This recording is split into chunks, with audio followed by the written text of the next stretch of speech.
Good afternoon, good evening, and welcome to this webinar on how to ace GMAT Reading Comprehension. My name is Rajat Sadana. I am one of the co-founders of e-GMAT, and I'm going to be a co-host today.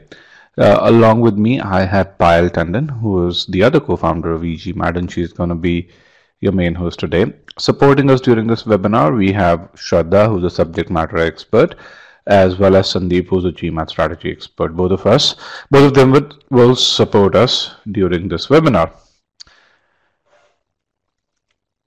The general belief in the industry today is that you need to be a voracious reader to ace GMAT Reading Comprehension. In this webinar, we dispel that belief.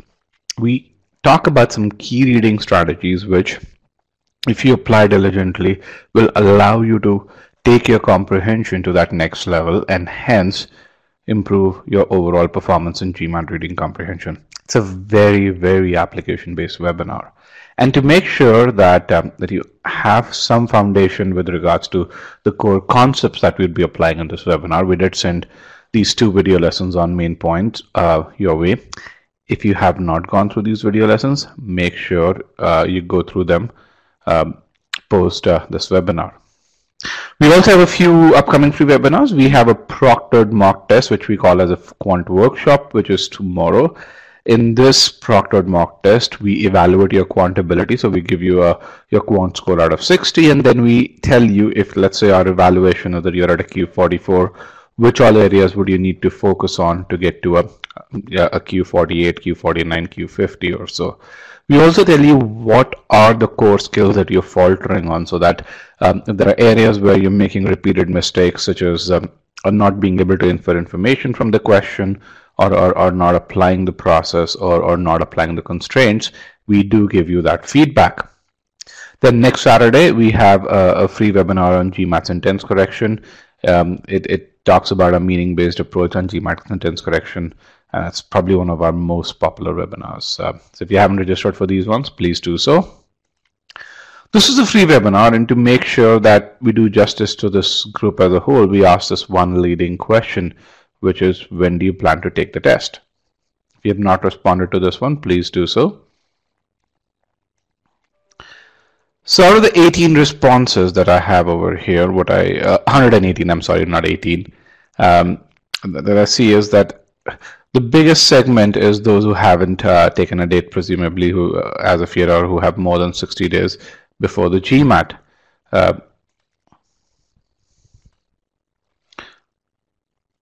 We also have a fair number of people who have their exam in 16 to 30 days. Other than that, we have, I'd say, 3 more or less similarly sized segments.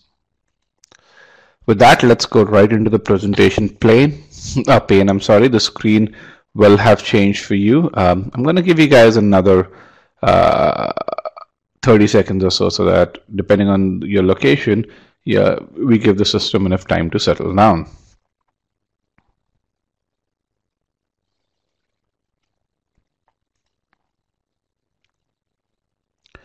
All right, the screen should have settled down for pretty much everyone. There are essentially 3 parts of this webinar. In the first part, I'm going to do a brief introduction to e-GMAT. That's going to last about 15 minutes or so. In the second part, which is the core of this webinar, Payal would take over and she'll talk about the key reading strategies that you need to apply to improve your comprehension. She'll demonstrate how to apply those strategies to solve some of the most intricate questions. And then towards the end, if you have questions that have not been answered by either Sandeep or Shraddha, I'd be happy to take on those questions. And now this last part over here, let me kind of annotate. This last part over here is what we call as an open-ended Q&A, which means if you have questions about aspects of GMAT or your MBA application which don't belong to RC, we request that you reserve those questions to this part. That allows us to make sure that we spend a dedicated amount of time to answering those. It allows us to finish the webinar on time. It also ensures that we have that opportunity to ask you other questions to give you the best possible response. Okay, with that, let's go right into the first part of the webinar, which is the open-ended, which is an introduction to e-GMAT. So typically, about 70% of the people, when I ask this question, what's the target score that you're aiming for, aim to get a score of 720 or higher. In fact, let's just put in this this question overall. Let's put this question: what's your target GMAT score? Let's see what do people really say.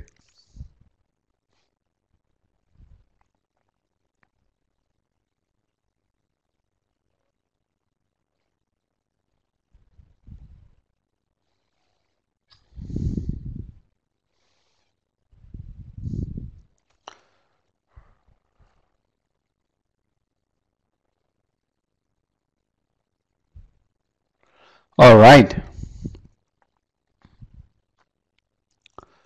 Let me end the poll, broadcast the results. What you really see is but 17% of you want to score 700 or lower, but 83% of you aim to score 710 or higher.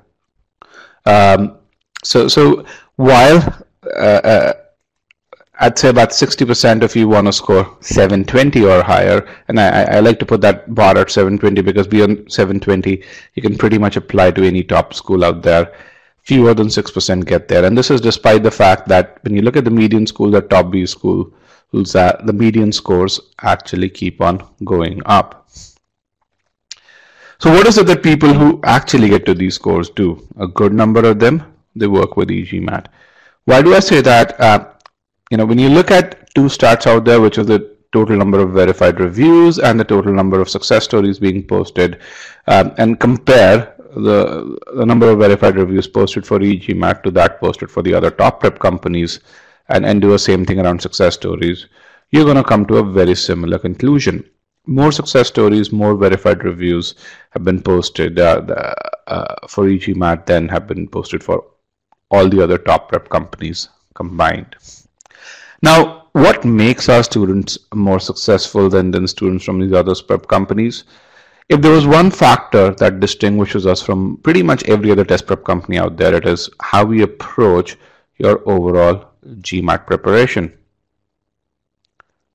And to understand how this approach is different, let's understand the learning architectures that exist today and the learning architectures that we follow. So when you think about the learning architecture that exists today, there are essentially two popular architectures that exist in the world today. One is what we call as your classical book-based approach, and the other is your private tutor-based approach. Now, when you evaluate the offerings from other online test prep companies, what you're going to find is that yes, they have audio-visual instruction, yes, they have quizzes, but the core architecture of their learning is built around this book-based architecture. When you evaluate e-GMAT, and again against the same metrics, what you're going to find is e-GMAT is way more aligned with this private tutor-based architecture than any of the other prep companies. So to see why one architecture is different from the other and why is it that one leads to a much higher success rate than the other, let's understand how do you ace the GMAT. The first thing that you need to do to ace the GMAT is to create a path towards that goal. When I say a path, it means a set of measurable and trackable milestones that you need to create towards your goal. Then you actually need to learn the concepts that you need that you don't know. Now, learning concepts isn't enough. You need to make sure you learn them well enough, and you need to know how to apply these concepts. And then you need to get so good at application that you attain a level of mastery that is among the top 6 percentile of students. Because remember, that is what that 720 score is. So let's see how a book-based approach tackles this problem. Now, let's start with study plans. A book-based approach is all about autonomy, which means when you start studying using a book, you get a bunch of cookie-cutter study plans and you choose which study plan would work for you. There are a few guidelines as to, hey, which study plan would work for you, and you kind of choose one of the ones that are available. You choose a study plan, you start studying. Now, these study plans don't tell you, okay, to what proficiency or to what ability should you study a certain concept or a certain subsection. They don't tell you for how long do you need to study, let's say, sentence correction or reading comprehension, and how to evaluate whether you've improved. Once you've decided on a study plan to follow, you start learning concepts. Now, there are hundreds and hundreds of books out there that will teach you concepts, but very few, in fact, not one to my satisfaction, evaluates you and tells you when you've learned a concept well enough. So while they teach you concepts, that burden of validation of, hey, have I learned the concept well enough to be among the top 6 percentile, is completely on students. One area where books don't do as well is teaching you how to apply concepts. It's just the very static nature of books is not suited to teaching you how to apply concepts. They can't really tell you, okay, this is how you go about approaching a problem in step 1, step 2, and step 3, and they can't point out where you're faltering, again, because of the very static nature. And hence, people who follow the book-based approach, they solve hundreds and hundreds of questions just to master application. And if you do master application, they do really well, but there are many who are unable to do so. And then this evaluation of mastery, where you have to evaluate whether you are among those top 6 percentile of students or not, that again, people who follow that book-based approach, they rely on mock tests to attain that evaluation of mastery. And again, when they do that, this onus of evaluation is completely on the student. A private tutoring-based approach works slightly differently. When you work with a private tutor, the first thing that a private tutor would do is to create a milestone-driven study plan for you, and that study plan is created based on your strengths, your weaknesses, and then in this study plan, there's an approximate allocation of time to really say, hey, this is your target quant, target verbal score. This is the amount of time you're going to spend on verbal. This is the amount of time you're going to spend on quant. And even within verbal and quant, the time is subdivided into various topics such as sentence correction, critical reasoning, reading comprehension, etc., etc. And the benefit of doing that is that it ensures that you attain the maximum score improvement for the time that you actually put in, and that you don't waste time learning things that you already know. Then a private tutor teaches you concepts, and while teaching, the private tutor constantly evaluates you and gives feedback to you on areas that you need to work on. When you work with a private tutor on application, a tutor will tell you how should you approach a problem, what should you do in step 1, 2, and 3, and then when you're faltering, a private tutor will observe that and give you feedback to strengthen your application on that step. And while doing all of this, a private tutor would constantly evaluate you and would make a decision as to when you've attained that level of mastery so that you can move on from one topic to the other. So what's the difference between these two approaches? While you learn the same content, the extent of feedback, the extent of personalization is a lot more in the private tutor-based approach, and it's easy to see why that's going to be more effective. Now let's see, why is it that we say that e-GMAT's built a lot more around this private tutoring-based architecture, whereas most of the other offerings are built around the book-based architecture. Let's take an example of a student who wants to go from a 600 to a 720 score. And then let's see how we approach this. The first thing when you go from a 600 to a 720 score, we ask you to do is to define a path towards that 720 score. Now there are two approaches, or actually there are about many approaches, but two contrasting approaches to get to that 720 score. One is what we call as a quant-driven approach, and the other is a verbal-driven approach. So you see, the verbal-driven study plan attains a much higher verbal score and correspondingly a lower quant score. And a quant-driven approach does the opposite. Now let's take an example of a student who is stronger in quant and hence takes the quant-driven approach. Now your target quant and your target verbal scores are Q50 and V38. Now let's see how you get to these Q50 and V38 scores. So once you make that decision, we ask you to define milestones to attain a Q50 and a V38.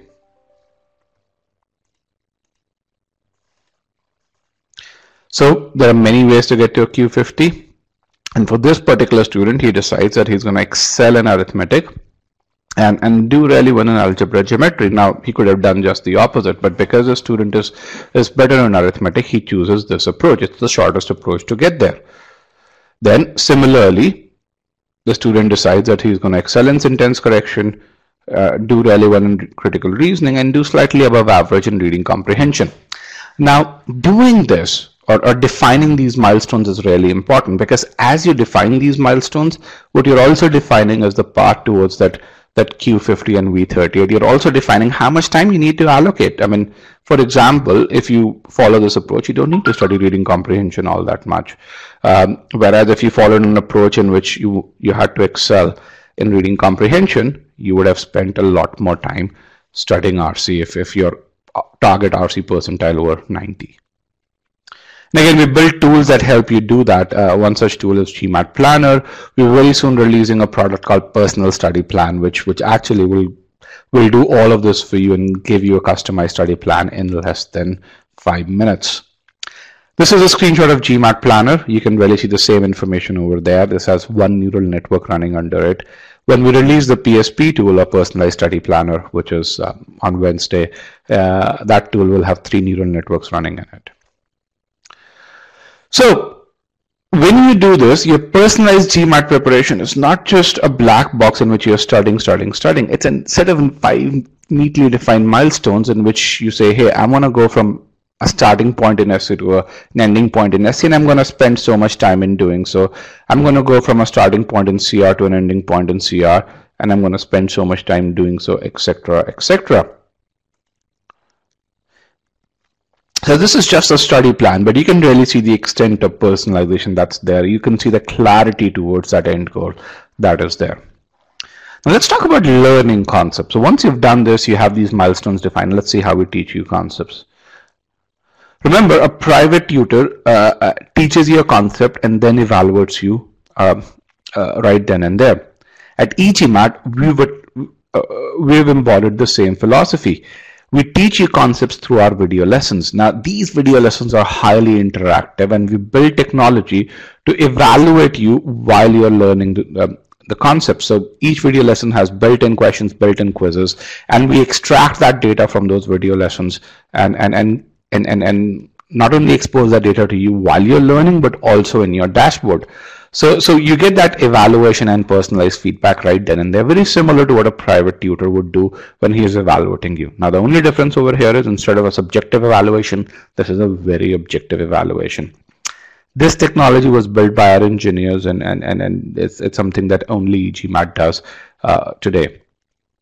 Then once you learn concepts, we further evaluate you on your ability to apply all of these concepts together. Now, this is just a subject-verb module in our sentence correction course overall. Now, compare this to another popular course by Magoosh, and what you'd really find is that you have 2 concepts in subject-verb, and then you basically have auxiliary verbs. But essentially, there's no evaluation, there's no feedback. This is an audio-visual representation of what a book would be.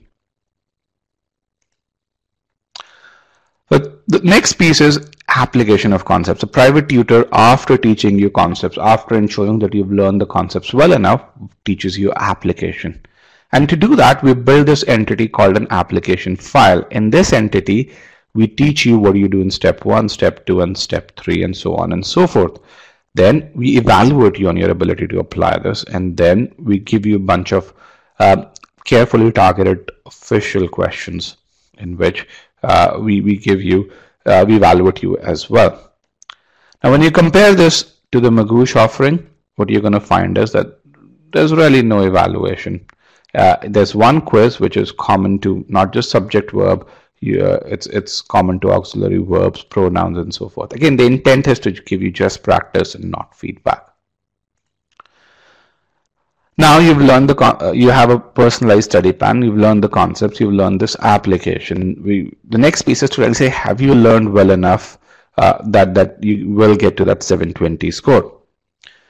Why is this important? Because you're not studying sentence correction or reading comprehension or algebra to just learn these things. You're learning this to get to that 90 percentile ability. And to make sure that you're able to get there and you have a means to evaluate whether you get to that point or not, we build this tool called Scholaranium. In this tool, we have ability quizzes. So let's say you take a sentence correction course, you can take an SC ability quiz and it'll give you an ability score. Not only that, it'll tell you if there are any areas where you're lacking in. For example, in this case, the reason why the student hasn't gotten to that 90 percentile is because he needs to do better in comparison. The benefit of this is the person can go into the comparisons module, revise it, and take another ability quiz and see his improvement. So while you're learning the same content in both these approaches, a private tutor-based approach is a lot more personalized and gives you feedback at every step. It's very clear as to why a private tutor-based approach is going to be a lot more successful. You can also really see how e-GMATs map to this approach, right? From creating those study plans to teaching you concepts to making sure that that essentially you are well on that path to that 720 or higher score. Who's created this content and who's defined this technology platform? Some of GMAT Club's top-rated instructors have done that. Instructors whose reviews you can go and read over there have been reviewed a lot more frequently on GMAT Club. So while only 6% of the people get to that 720 or higher, you can really see why a good percentage of them use e-GMAT. With that, we start our batch calendar next Saturday. You can see what a typical batch calendar looks like. Let me actually share the session PDF, the batch calendar with you. You can download the same over here. With that, I've come to the end of the first part of this webinar. I'm now going to invite Payal to connect with me. Also, if you want to stay updated with all things e-GMAT, if you want to know when the personalized study planning tool launches, do connect with me on my LinkedIn. We do post about 5 articles a week over there, and we do post all updates. There are about 10,000 odd students who are connected with me on my LinkedIn. So if you want to connect with students at top business schools, that also would be an excellent channel. With that, I'm now going to invite Payal to take over and start the second part of this webinar, which is how to ace GMAT reading comprehension.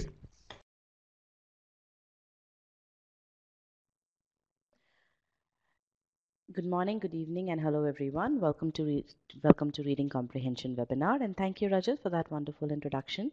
Let's make sure that everyone can hear me clearly. Can you please press yes if you can hear me loud and clear? All right, very nice. Okay, so let's get started here. So we'll begin this webinar by first understanding where is it that you face problems in reading comprehension. So essentially what I want to understand is what is your current approach towards reading comprehension. So for that, I'm going to ask you a few questions, and that's going to give me a very good idea about how is it that you perceive reading comprehension today. So my first question to you is, do you enjoy reading comprehension? By this, what I mean is that, let's say, according to your study plan, tomorrow you have to start preparing for reading comprehension. Do you get excited about that prospect, or do you feel, oh my goodness, reading comprehension? So what I see is that about 70% of the class does not enjoy reading comprehension. All right, so let's dig a bit deeper into this and understand why that is the case. So my next question to you is that, and I'm going to ask you an open-ended question here, or a subjective question to be more precise. So here is the poll. So I want you to write down the first thing that comes to your mind about reading comprehension that bogs you down. The first thing that comes to your mind about reading comprehension.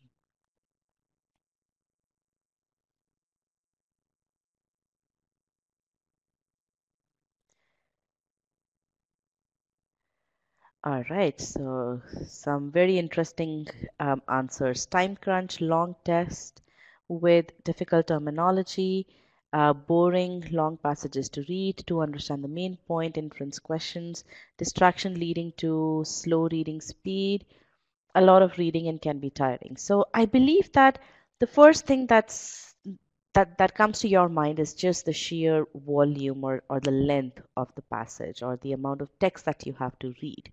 Okay, one small request, when I ask you questions, please post them in the short answer poll or in the objective answer poll. Don't post them in the Q&A pod. Q&A pod is for your questions to us. All right, so All right. Thank you very much. Okay, so that is the reason why you don't enjoy RC. The first thing that comes to the minds of most of you is that the sheer volume, the amount of reading that you have to do. Now, how many of you also blame time? By that, what I mean is that how many of you feel that if timing was not an issue, then you would have been able to do well in RC? Okay. All right, sounds good. So that gives me a good enough idea. Now let me ask you a more objective question. Read through the options that you see on the screen, and then tell me which is the biggest reason, which is the most obvious, most pertinent reason for you to not do well in RC. Maybe all of these reasons play some role or the other, but which reason plays the maximum role in your not being able to do well in RC?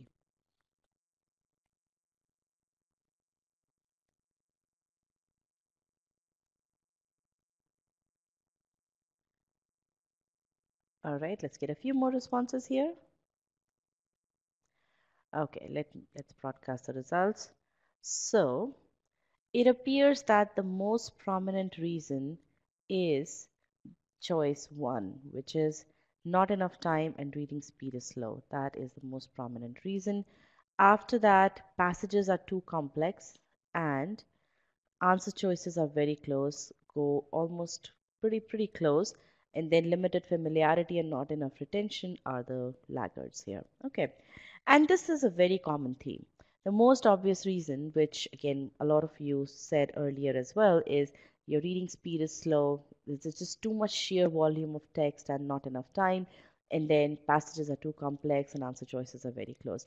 Now, one thing that I will definitely tell you is that it's one thing to have to assign causality. It's one thing to say that okay, these are the reasons that are responsible. Another thing to think about is that are some of these reasons really artifacts of an underlying cause?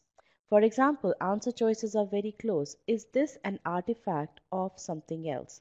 Okay, so that is something which we are going to explore in this session because it's very important for us to hone into the actual cause of the problem before we can solve that problem. Okay, so just bear this in mind. Right? Now, my next question to you is how many of you understand what is the difference between an active reader and a passive reader?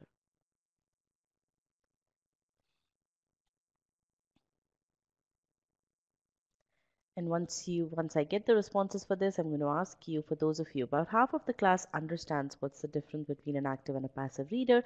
So for those of you who do, I do want you to tell me what is the difference between an active reader and a passive reader.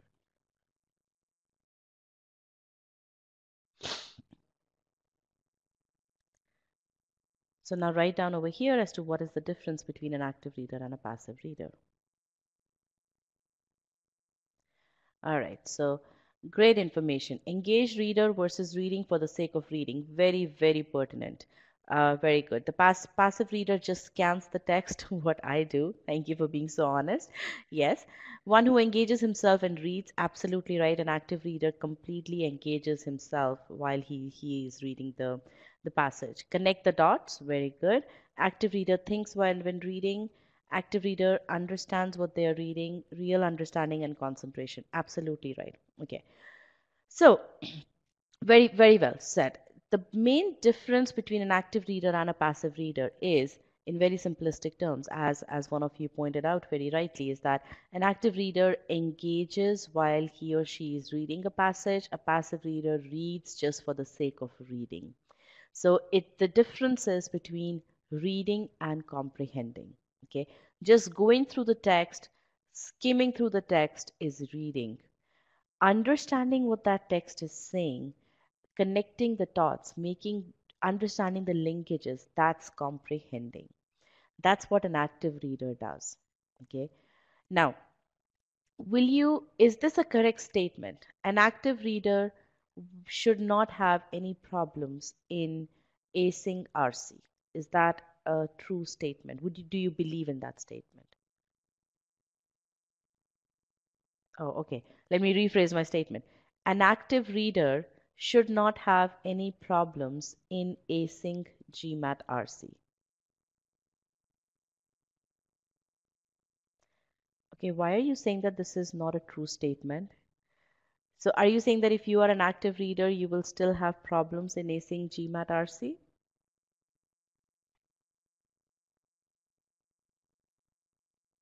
Okay, well, let me tell you this. That is very interesting. Usually, whenever I ask this question in this session, the overwhelming majority says yes. If we are an active reader, then we will not have any problems in acing GMAT RC. This is probably the first time ever that you guys do not believe in that statement, which is good. Okay, so this means I have a tough task at my hand. All right, so here's what I'm going to prove to you. If you are an active reader, if you understand how to read a passage, okay, then regardless of the time that it takes for you to be an active reader, to engage with the passage, you will do very well in RC. And that is the main thing that you have to understand. The difference between a person who aces RC and who struggles with it is the difference between a person who is an active reader and a passive reader. You have to be an active reader in order to ace GMAT RC. If you are not an active reader, then you will not be able to ace GMAT RC no matter how many passages you practice, no matter how many tricks you apply. Okay, and this is what I'm going to do in this session. What I want to make sure that you understand is, how do you become an active reader? That is, when you read a passage, how do you get maximum from the passage so that you can answer the questions that have been asked? Okay, for this I'm going to introduce reading strategies to you. I'm going to demonstrate these strategies through two small passages. Okay, the second thing that I'm going to do in this session is, once you understand what's given in the passage, how do you use that information to answer questions? And I'm going to demonstrate that with a main point question and with an inference question. Okay, so that's what we're going to do in this session. Towards the end of this session, we'll stitch it all together and we'll provide you with a study plan for reading comprehension. Okay, so are you guys with me? That you do you Okay, I understand that you don't believe that an active reader has the will be able to ace GMAT RC. About half of the class does not believe that. But do you guys promise me that you'll keep an open mind into accepting this? So just keep an open mind. All right? Okay, thank you very much. So let's get into the reading strategies.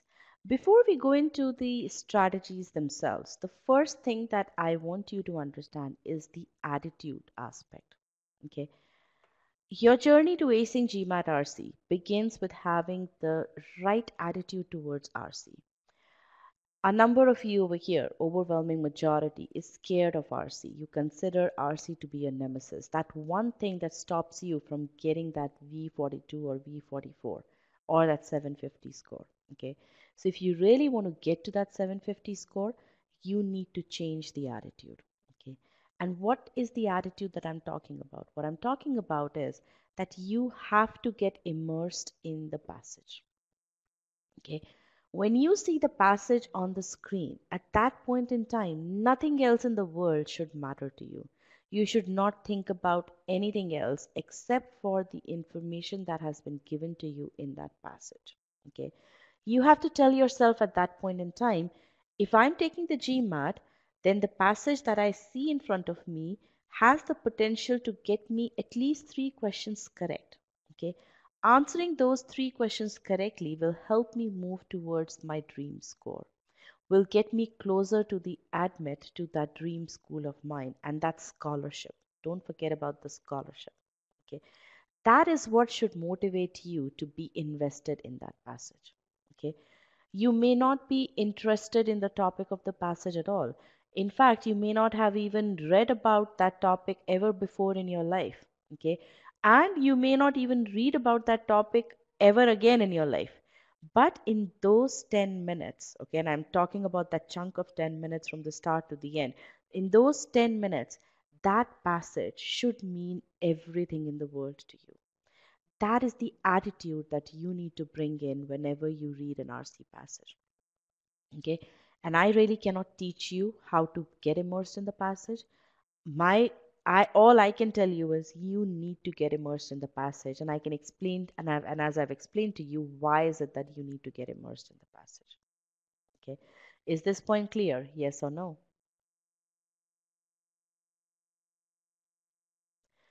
So no thoughts about, oh my God, how am I going to answer this RC passage? No thoughts about, oh my God, the passage is so boring. No, those two words should not be used in your dictionary during those. I mean, you should just forget about those two words while you are answering that particular RC passage, which means any RC passage that you interact with. Okay. Now, once you get that attitude, everything else is a smooth sail after that, because this attitude actually primes your mind to be able to apply the strategies that follow next. And believe me when I say this, because I know that you are already thinking about the timing aspect of it, it will happen in the timed aspect as well. Okay, don't worry about the timing. I'll address the timing piece in substantial detail as we move on in the session, and I'll give you enough evidence that you will be convinced that timing is not an issue for RC. Okay. Now let's come to the reading strategies. Now these reading strategies should be applied on all passages. It doesn't matter what kind of a passage, it doesn't matter whether you like the topic or you don't like the topic. These are the strategies that you should apply on all the passages. Okay. The first one is understand the sentence structure. Now, how many of you consider in an RC passage a sentence to be the smallest building block?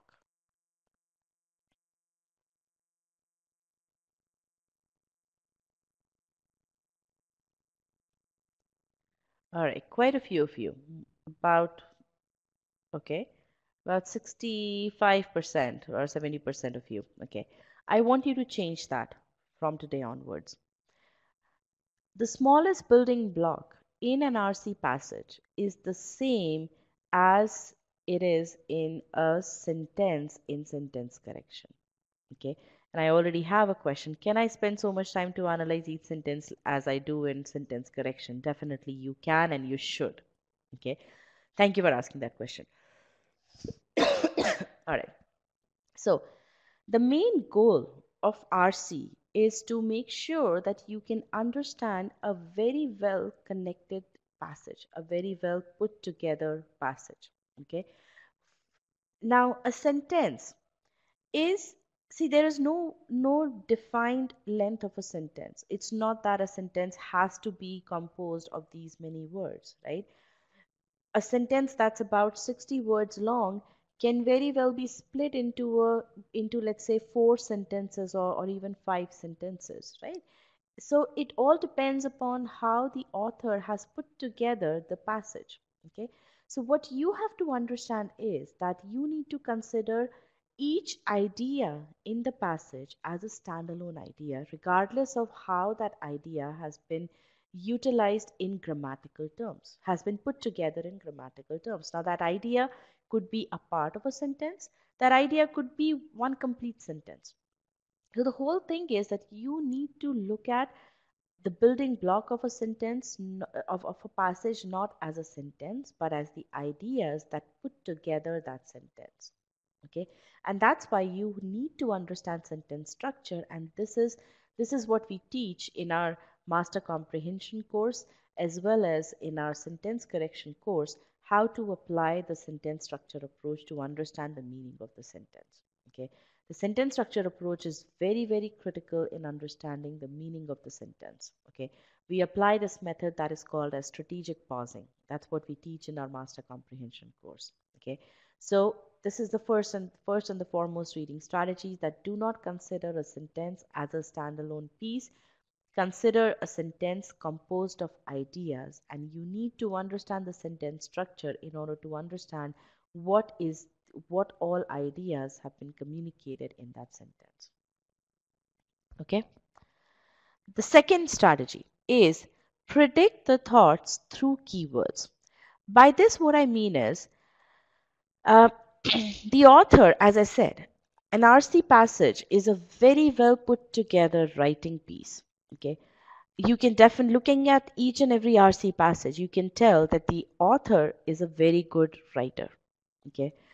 Now, when I say that, what I mean is that because the author is a very good writer, he or she puts in these clues in his or her passage so that you can understand where he or she is going next.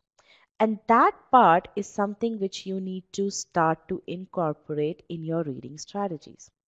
For example, let's say the author has presented positive aspects about a certain topic, okay, certain concept.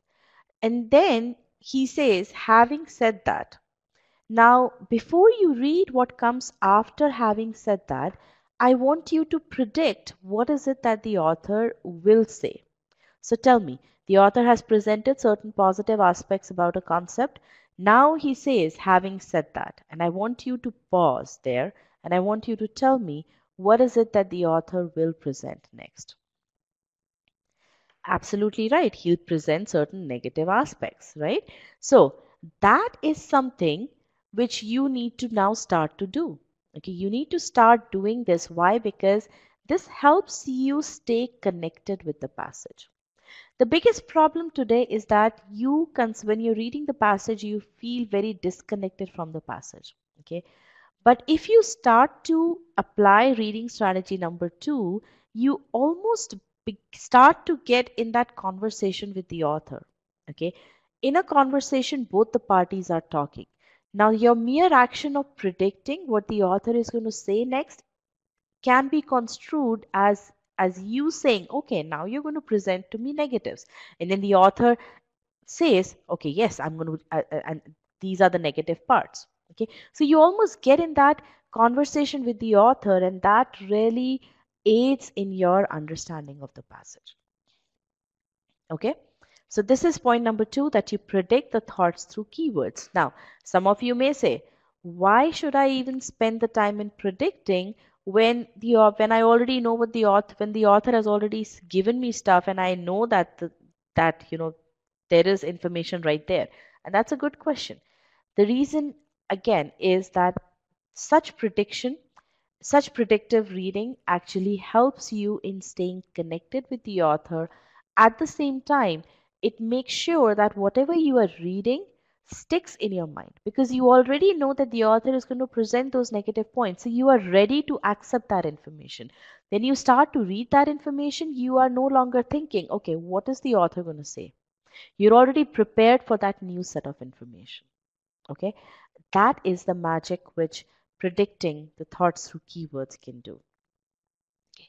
The third one is summarize and predict what's next. Now you may think that, okay, we just talked about prediction. Now again I'm talking about predicting. Isn't it the same thing? No, it's not. Summarizing and predict what's next is important because I want you, as you're reading a particular part of the passage, let's say you've read 20% of the passage. Okay, I want you to express whatever you have read in your own words and take down notes. This makes sure that you are now using your language to understand. You're no longer reliant on the author's language to understand the text. Whenever you summarize, you bring in your understanding of the passage there, and that really makes sure that you understand things really, really well. Okay, so if you think about it, the first strategy is to be done on a sentence level. The second strategy should be done within a paragraph. And the third strategy should be done within a paragraph as well as among the paragraphs, because you are summarizing a particular chunk of the passage. Okay? Any questions about these 3 strategies?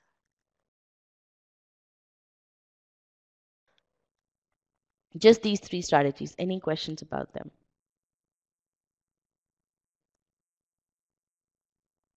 If I try to predict the author, then I need to think quickly, maybe losing time or not.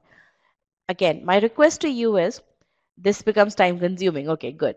Here's my request to you. Trust me, okay? Right now, we are learning these strategies.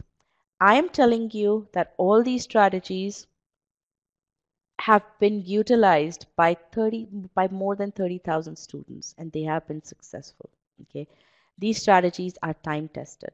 Okay, and I will show you enough evidence in this webinar that you will be convinced that this is not going to be a problem when it comes to time. Okay, but right now, just take my word for it, and if by the end of the session you're not convinced, then definitely you go ahead and apply the strategies that you are using today. All right. You don't have to use these strategies. But for the next 1.5 hours, just forget about the time and focus on understanding. Don't focus on timing right now. Okay. I will definitely address the timing aspect as well. Okay. Can I expect you to do that for the next 1.5 hours? All right. Let's just focus on comprehension. Forget about time. But tell me, regardless, forget other than timing, what are the other questions? So this is a good question. What if our train of thoughts doesn't match authors? Very good. And I was going to mention that when I talked about this prediction over here, but I'm glad that you brought this up. Now, when it comes to prediction in step number 2, your train of thought will definitely match with the author's train of thought. Why? Because you are predicting based on the keyword. Okay. For example, if there is however, you know there's going to be a contradiction. If there is in addition to, you know it's going to head in the same direction that the author has been talking about, that the author has been along, right? So there are no, one keyword will only give one meaning. That's the whole point of using that keyword. Okay, there's not going to be any ambiguity. So when you're predicting in step number, in per strategy number 2, your chain of thought is definitely going to match author's chain of thought. Okay, unless you don't know the meaning of that keyword. Okay, now when you predict in strategy number 3, yes, your chain of thought may be different from author's chain of thought. Okay, but that's okay. The whole point of predicting what's next is just to, it almost works the way pre-thinking works. Okay, it's just to keep you engaged in the passage. It's just to make sure that you are in that active conversation with the author. For example, let's say paragraph number 1 talked about the negative aspects, okay, of a certain concept. Now you may think that paragraph number 2 is going to present positive aspects, but the author may utilize paragraph number 2 to talk about how to take away the negative aspects and convert them into positive, or how to manage those negative aspects, right? So that's okay. Even if your chain of thought doesn't match here, it's absolutely right. Okay. All right. So with this, let's move on to what's next. Now what we're going to do next is we're going to apply um, these reading strategies slowly to improve comprehension. That's what we're going to do now. Okay. The main thing that you're going to see here is you need to apply these strategies slowly. That's why I said forget about the timing aspect. Okay. So apply them slowly. Now what I'm going to do is I'm going to give you a very small passage, and I'm going to ask you to read that passage and take down notes in your scratch pad. Once you're done reading the passage, put your notes in a summarized fashion in the poll that I show you. Okay, and then I'm going to show you the question as well. Now usually I don't time you all. I let you guys time yourself. So what I'm going to ask you to do is click on no over here in this poll. That just tells me that you haven't as yet read the passage, and that tells me how many people are actively engaged in reading the passage. As soon as you're done reading the passage, click on yes. Okay. Now, one small tactical strategy that can make your life easier is to shorten technical terms. There may be long biological terms or whatever. So just shorten them up because those terms should not act as speed bumps. Okay. So that's a strategy which you will be able to apply on the passage that you see next. Okay. So here is the passage.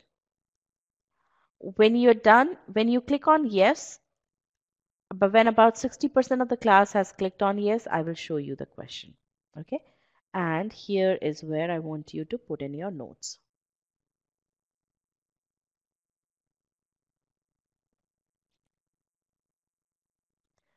All right, go ahead.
All right, I'm going to show you the question now.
Okay, last few seconds.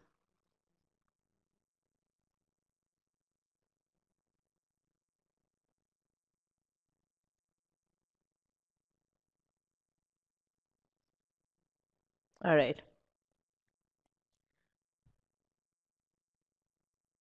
So let me get your opinion on how this passage was.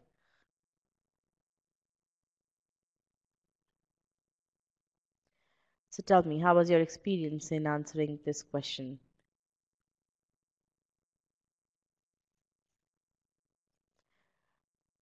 Complex words, bad, hard. It was okay. All right. Words were too complex. Had to read it twice to understand it. Okay. How many of you were able to, how many of you were invested or were immersed in the passage?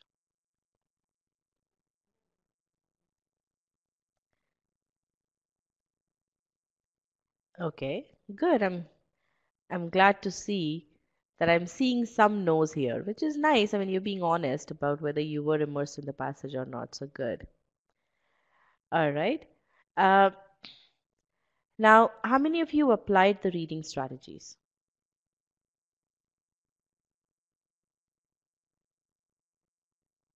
Okay. Which reading strategy was the most helpful for you?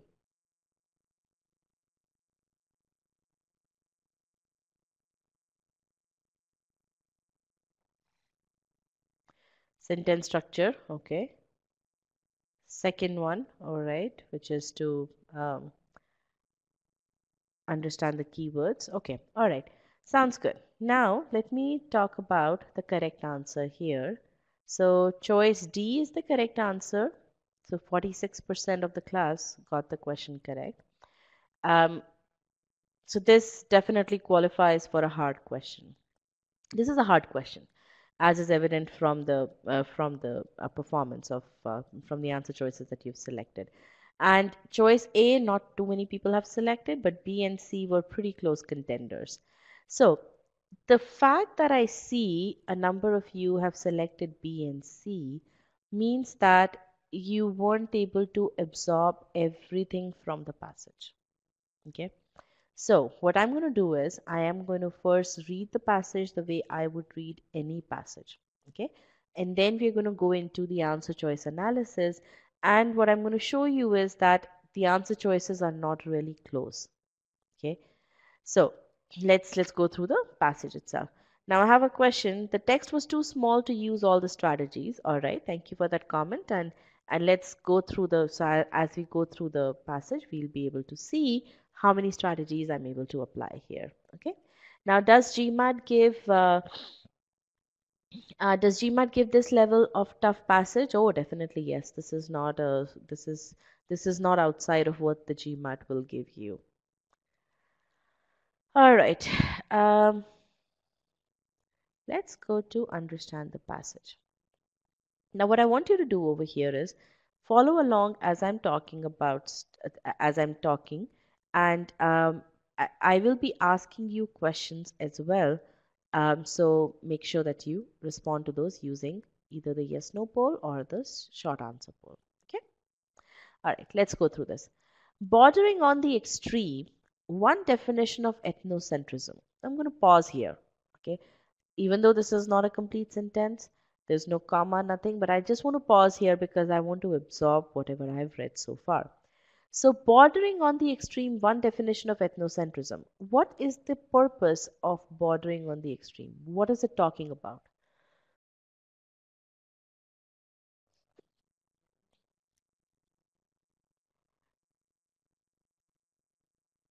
It's an adjective. It's yes, absolutely right. It is explaining the definition of ethnocentrism, right?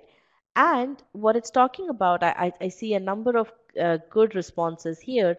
It's the writer's perspective. It's a point of view that says that whatever you see next is actually exaggerated. One definition The one definition that the author is giving in this passage is actually an exaggerated definition. It's a bit too much, you're absolutely right. It's extreme definition. Okay? But it is a perspective, it is one perspective, or you can say it's the author's perspective. Okay, so good, very nice. So the first thing that we did over here was we understood what does bordering on the extreme describe. It describes definition of EC, one definition of EC. Okay, one thing that we know for sure is it does not necessarily describe EC itself. EC is not extreme. It's the definition, one definition of EC that the author is going to present. That definition is extreme. Okay, second thing that we understood over here was that this presents the author's view. The author thinks that because the author is the one who's writing it, means that the author considers this definition to be extreme. Those are the two things that we have understood. Okay, good. Now let's go further. Bordering on the extreme, one definition of ethnocentrism considers it. Now, what does it refer to?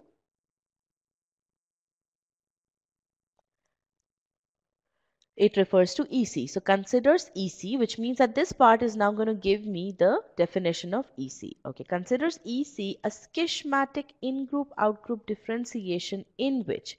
Now I'm going to pause here. Why am I pausing here? Because I know whatever follows next is more description about this differentiation. So before I start to get more information, I need to absorb whatever I have read. So one definition of EC considers EC schematic in-group out-group differentiation. Now schematic as a word is a difficult word. I don't know the meaning of that word. So all I do is I simply replace that with some kind of differentiation. Okay, some kind of differentiation. In-group out-group differentiation. In-group out-group differentiation is very clear that okay, it's difference between people inside the group or and outside the group. Okay, in which, now I read. Now, what is in which going to describe? Based on your understanding of English language, what will in which describe? No, it's not going to describe the groups. It's not going to describe ethnocentrism. It's going to describe the differentiation. Okay, I understand that ethnocentrism is the differentiation. Okay, so one definition of ethnocentrism considers ethnocentrism to be differentiation. Okay, so from that angle, yes, you can say that in which describes ethnocentrism, but it's much better for you to say that it describes the differentiation. Absolutely right. Now let's understand what is that differentiation. Internal cohesion, relative peace, solidarity, loyalty, and devotion to the in-group. Now, how can you summarize all these heavy terms, these 5 terms? How can you summarize them?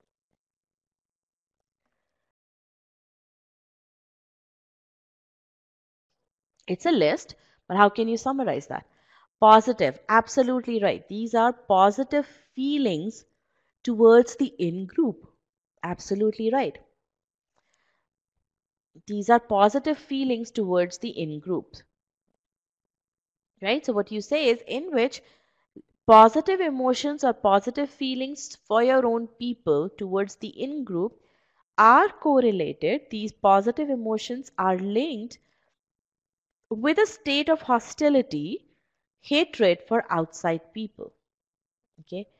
Now, which are often perceived, what does that describe? That describes the outgroups. By the way, these outside people are considered evil. Okay. So, what the author talks about over here is he presents a definition, one definition of EC. He says that this definition is a bit exaggerated. Then he explains, according to the definition, these two things are correlated. Love for your own people is correlated with hatred for the outside people. Okay. Now, is the passage clear? Very small passage, but is it clear? Very nice. Now, what I want you to tell me is that how many aspects were you able to not understand? There are 3 things that I've mentioned over here. The first one is it presents one definition. The second one is that the definition is a bit exaggerated. And the third one is what the definition is. So what I want you to tell me is when you read the passage on your own, which of the 3, or you can select more than one as well, which were you not able to understand?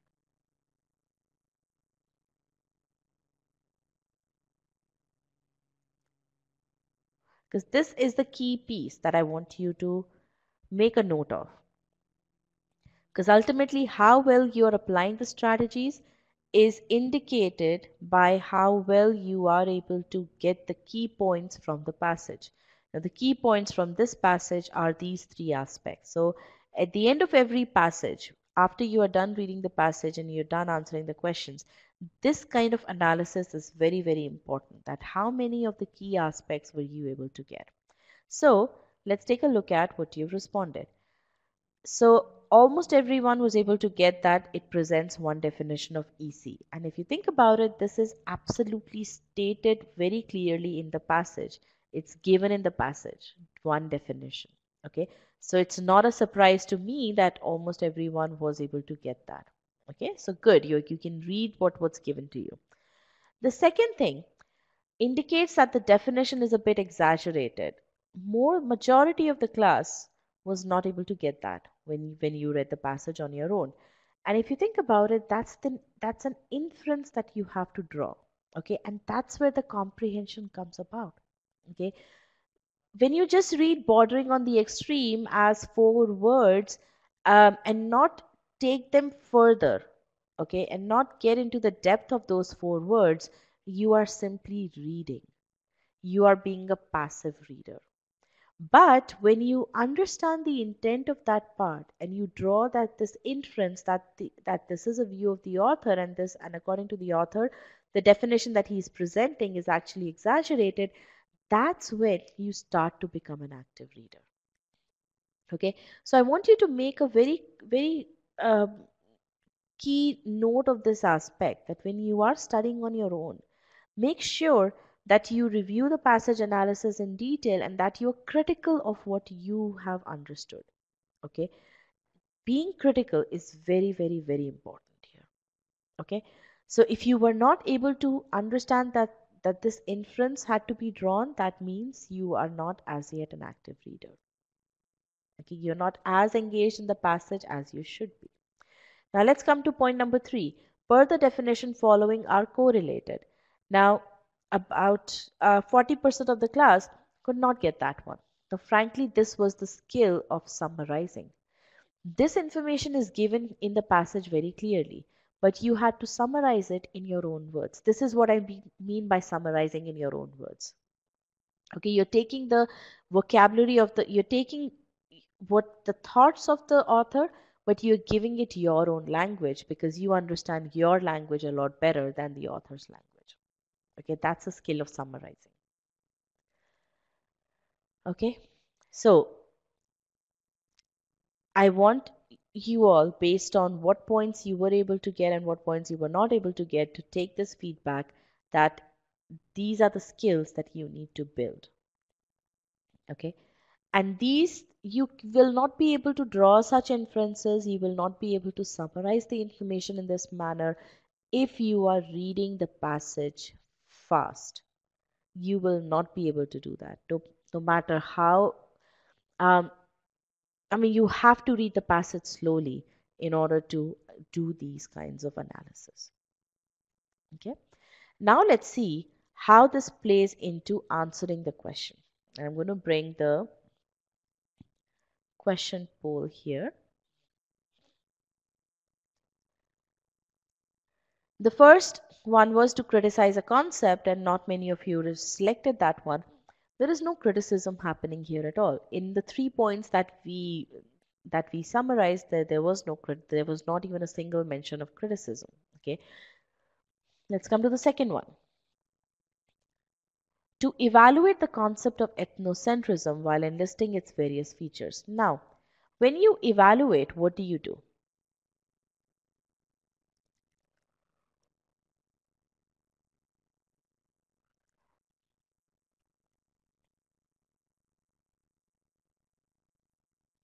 When you evaluate, you do pros and cons. Absolutely right. When you evaluate, you figure out pros and cons. Now, has the author given any pros and cons here? Yes or no? Has he given any pros and cons of ethnocentrism?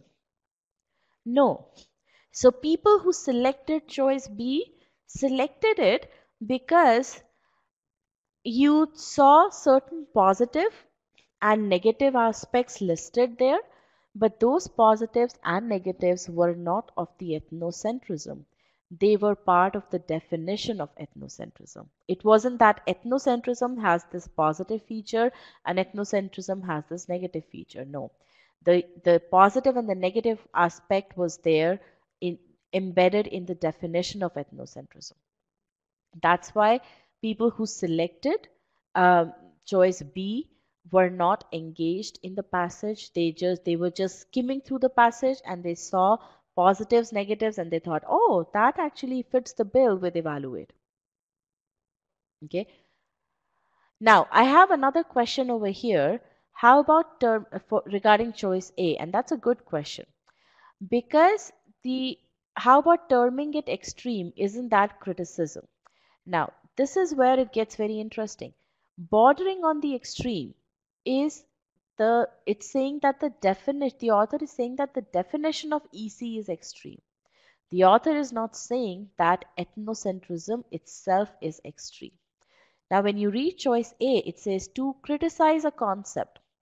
What is the concept? Concept is ethnocentrism.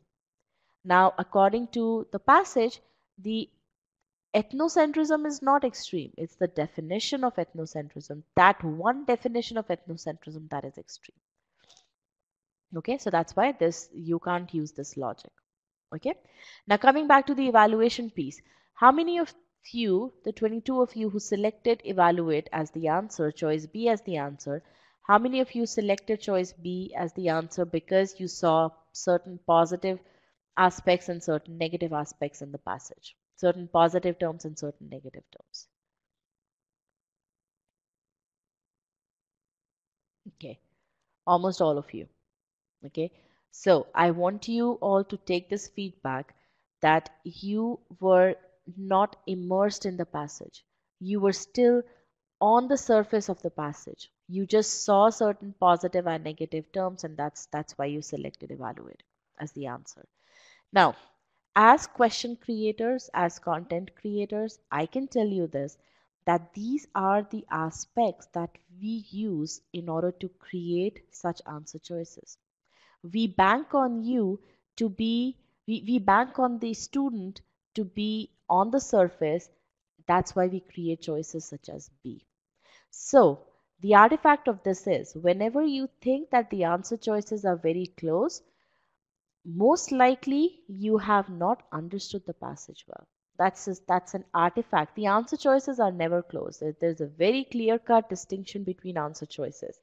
But if you are ever in that frame of mind, whenever you get that impression that, oh my God, the answer choices are so close, that should be an indication that you have not understood the passage really well. Okay, so I want that to be more of a clue for you to go back to the passage so that you get proper understanding of the passage.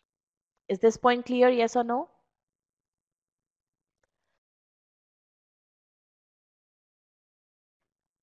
All right, so now let's proceed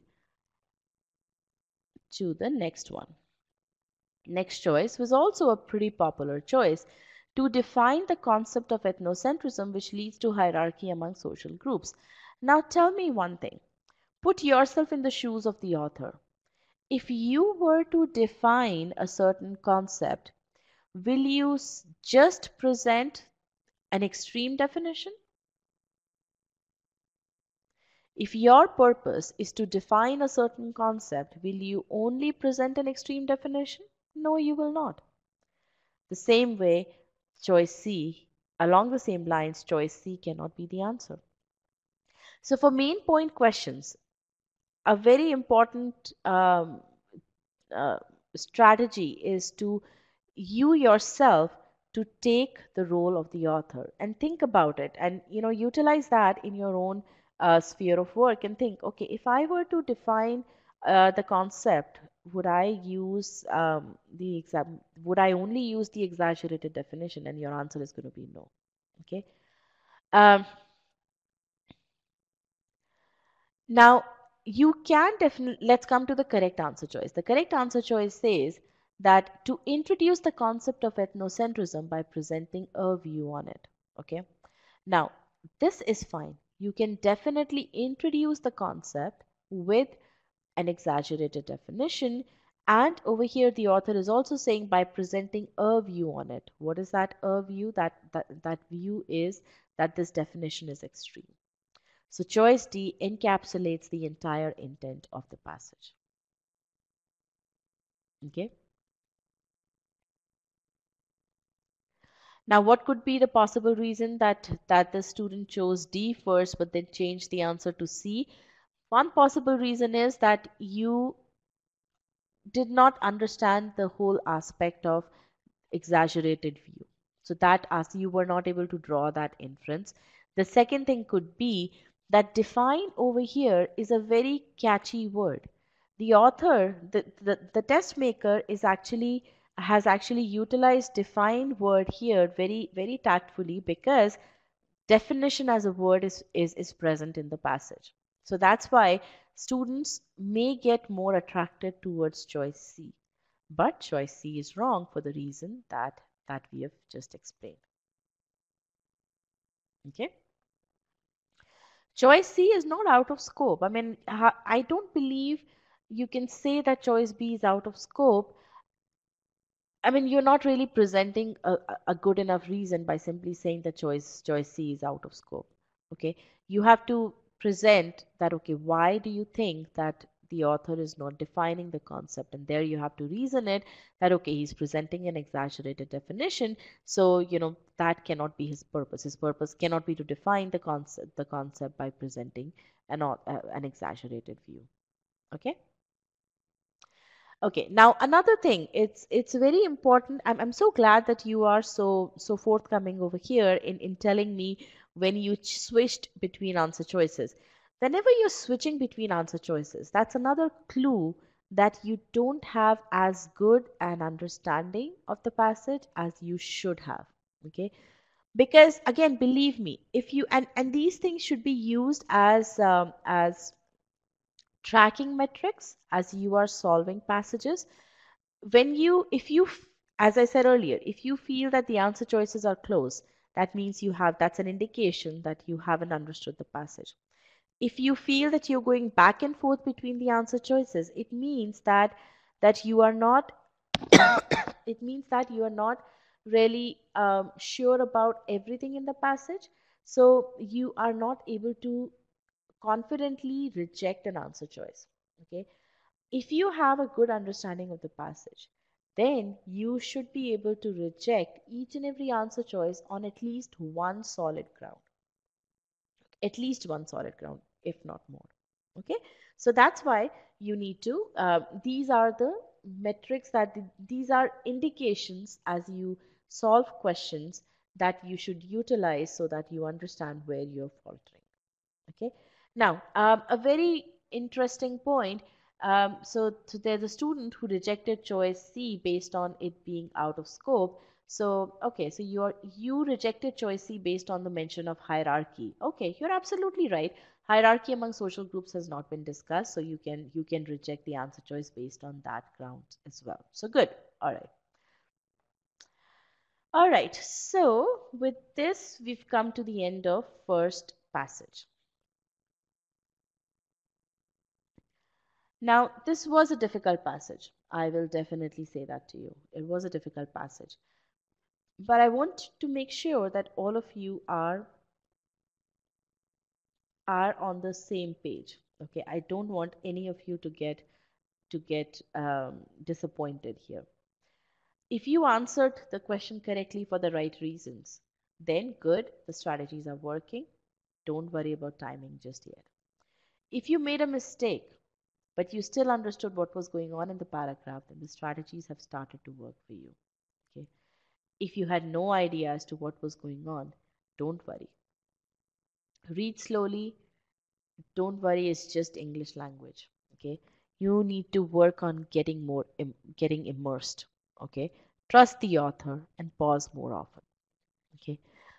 One thing that I want to mention over here is the reading strategies that we have presented are actually based on the writing strategies that the author of these passages follow. Okay, because they are such good writers, we can trust them. When I say trust the author, what I mean is we can trust them that if they are using a certain keyword, they're using that keyword for the right reasons. They won't use the word however and then not present a contrast afterwards. Okay, they won't just loosely connect sentences in the passage. Okay, it would not be simply a collation of facts. There would be certain analysis that's going on. There would be certain logic to why the author is writing the passage. The reason I say that is there are on GMAT, reading comprehension is very, very logical. Okay. I can't say that for very many other tests. I've seen in many other tests, it's really, you have to follow the pattern, you have to do certain, you have to really, it's a lot of pattern recognition, it's a lot of one word has been moved here from there. It's a lot of just making sure of where the words are being used, right? So that's not the case with GMAT reading comprehension. Okay, so that's why I'm saying that these reading strategies are very well based on good writing strategies, and that's what the authors of reading comprehension passages use. Okay, that's why I'm saying trust the author. Okay, the author is not going to give you anything that's beyond your comprehension. Okay, now at this point in time, it's important for you to know how other people have utilized these strategies, because I can sit here and tell you all about these reading strategies. I can tell you that you apply them and you will get closer to your target GMAT score. But I'm sure that a number of you still hold reservations because you are concerned about the time that it will take for you to answer RC questions. How many of you are in that boat right now? How many of you are saying, okay, all of this is well and good, but I don't think this is going to work because GMAT is a time test? Okay, good. Thank you for being so honest here. Yes, definitely. And I completely agree with what you're saying. We have been, we, there's this thing in our, which has been drilled down in our mind that GMAT is a time test. You have to do speed reading and all that stuff. So I don't blame you at all. Okay. And I see a student has already said it. Practicing it will remove the time limitations. You're absolutely right. Thank you for mentioning that.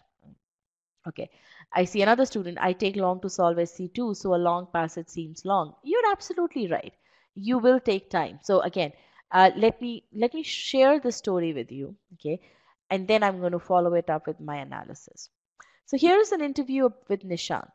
Nishant went from 40 percentile ability in RC to 79 percentile ability in RC with the confidence that in his last attempt, in which he scored 740, he got all his reading comprehension past questions correct. Okay. Now, when you watch Nishant's interview, which I really urge you to watch after the session, what you will see is that Nishant first faltered while applying the strategies. Okay. He applied them hurriedly. Okay. Yes, he understood the strategies, but he didn't apply them properly when he got to actually applying them.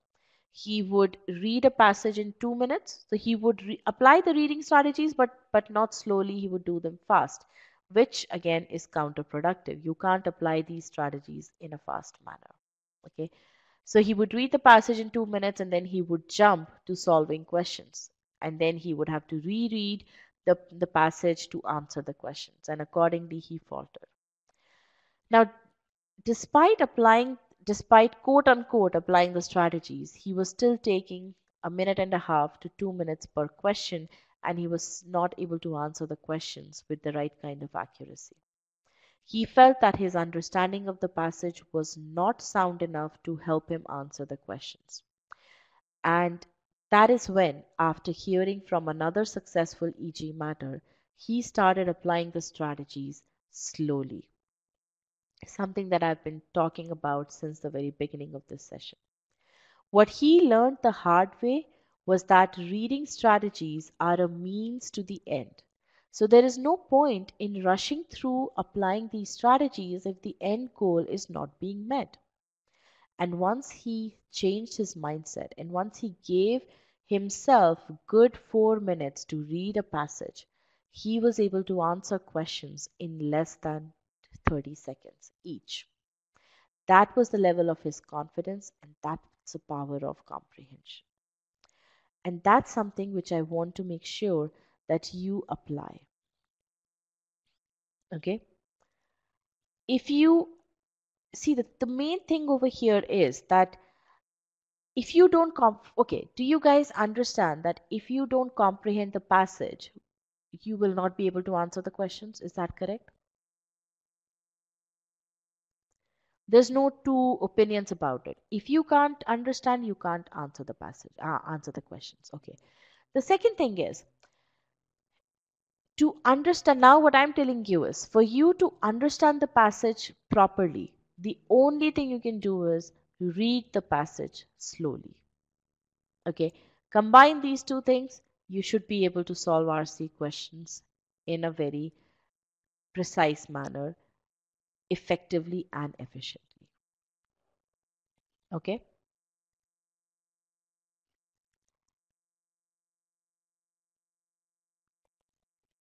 Okay. I have a question here. If I don't understand the passage properly, but options are easy to eliminate, is that approach fine sometimes? No.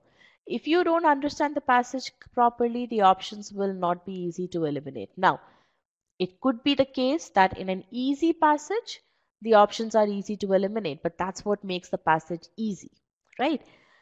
Think about it. GMAT is a test of ability. Your goal to master, your goal should be to answer more difficult questions correctly.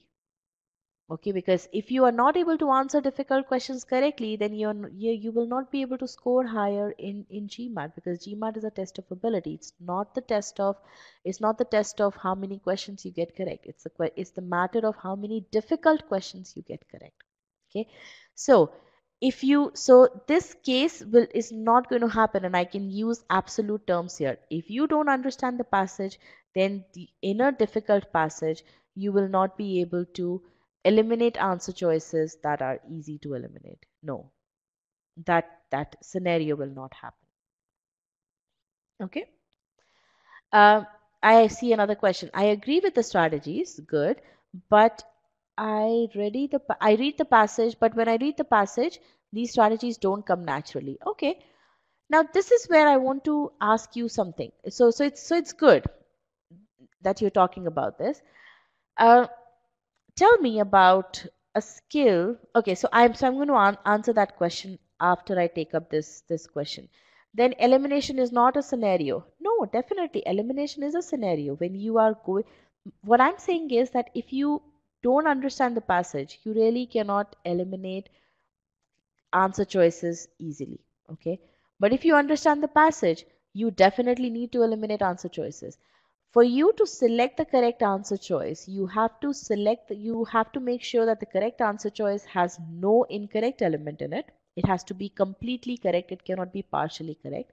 The second thing that you have to make sure is that you can eliminate all the answer choices based on at least one solid ground. Okay, that's the key here. All right, so now let me go back to my other question. Answering the other question. Um, Wait, I kind of lost my chain of thought here. All right, yes, your skill. So tell me about a recent, or maybe in the past, a skill that you learned. Any new skill that you learned.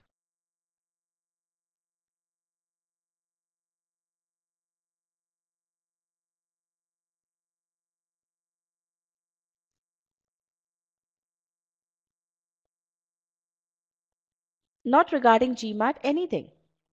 It could be singing, it could be dancing, it could be cooking, it could be playing piano, swimming, anything.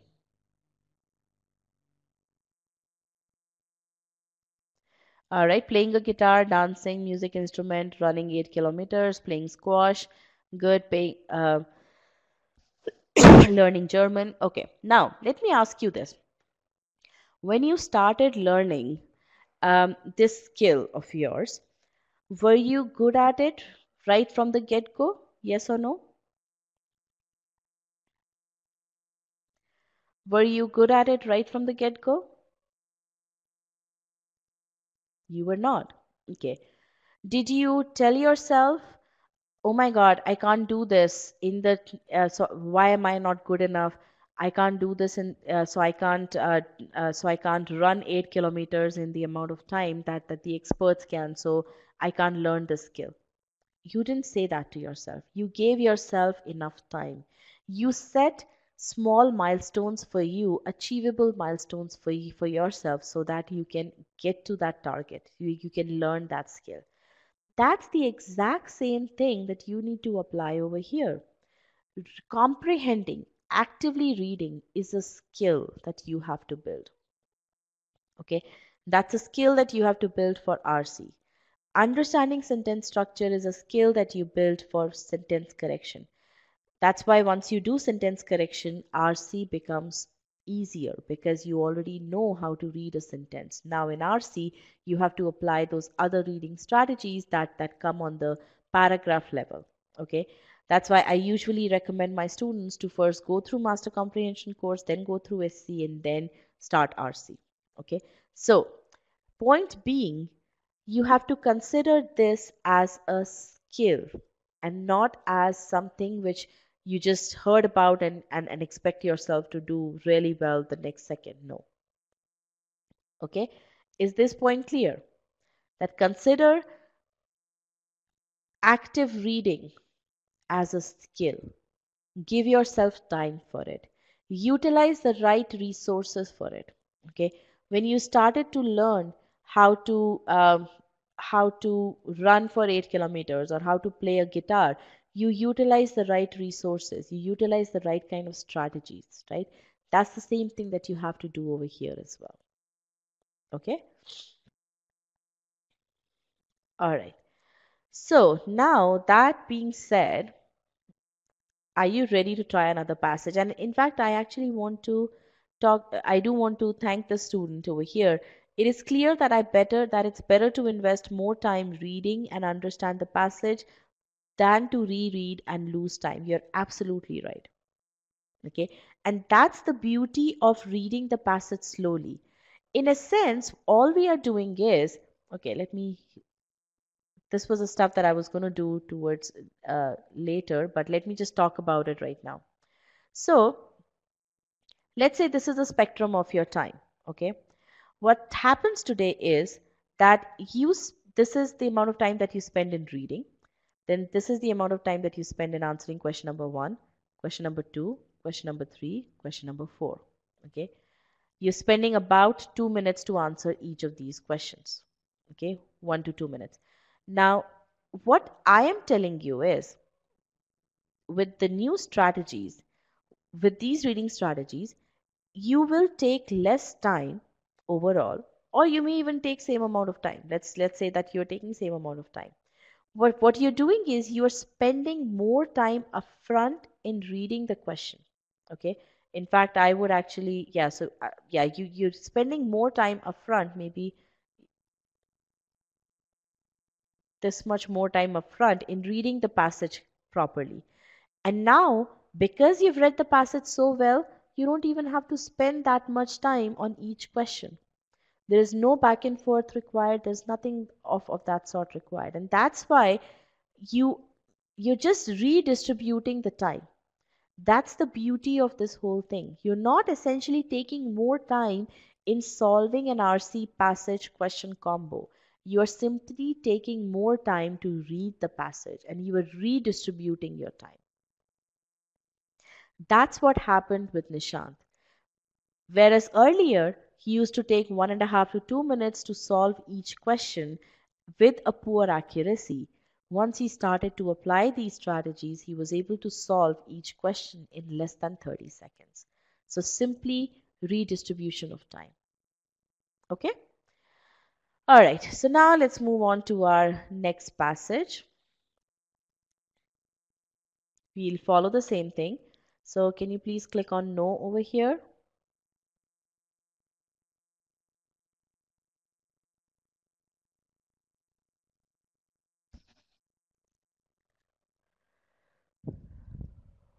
All right. Here you go.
All right, last few seconds.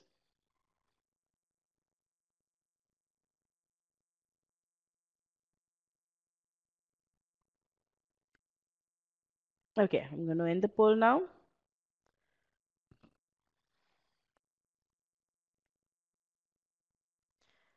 So, what are the views about this passage? Easier as compared to the previous one, same as before. You guys are getting better.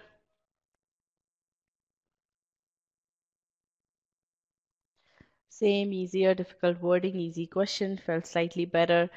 All right, you're good. Thank you. All right. Um, maybe applying strategies makes it easier. Good. Okay, so now this is a slightly, when I say it's a different question type, right? But frankly, the analysis of the passage does not depend upon the question type. Okay, so what we are going to do in this passage is, again, first we're going to read the passage, and then as we are reading, I want you to focus on how I read and assimilate the information. Okay.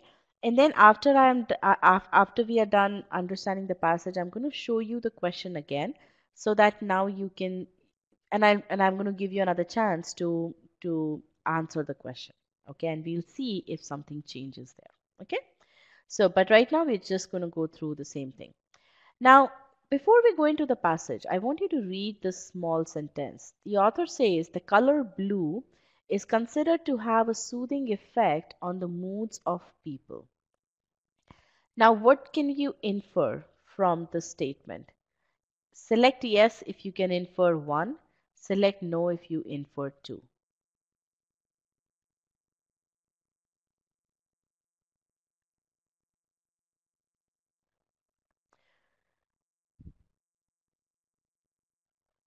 Let's wait for more answers.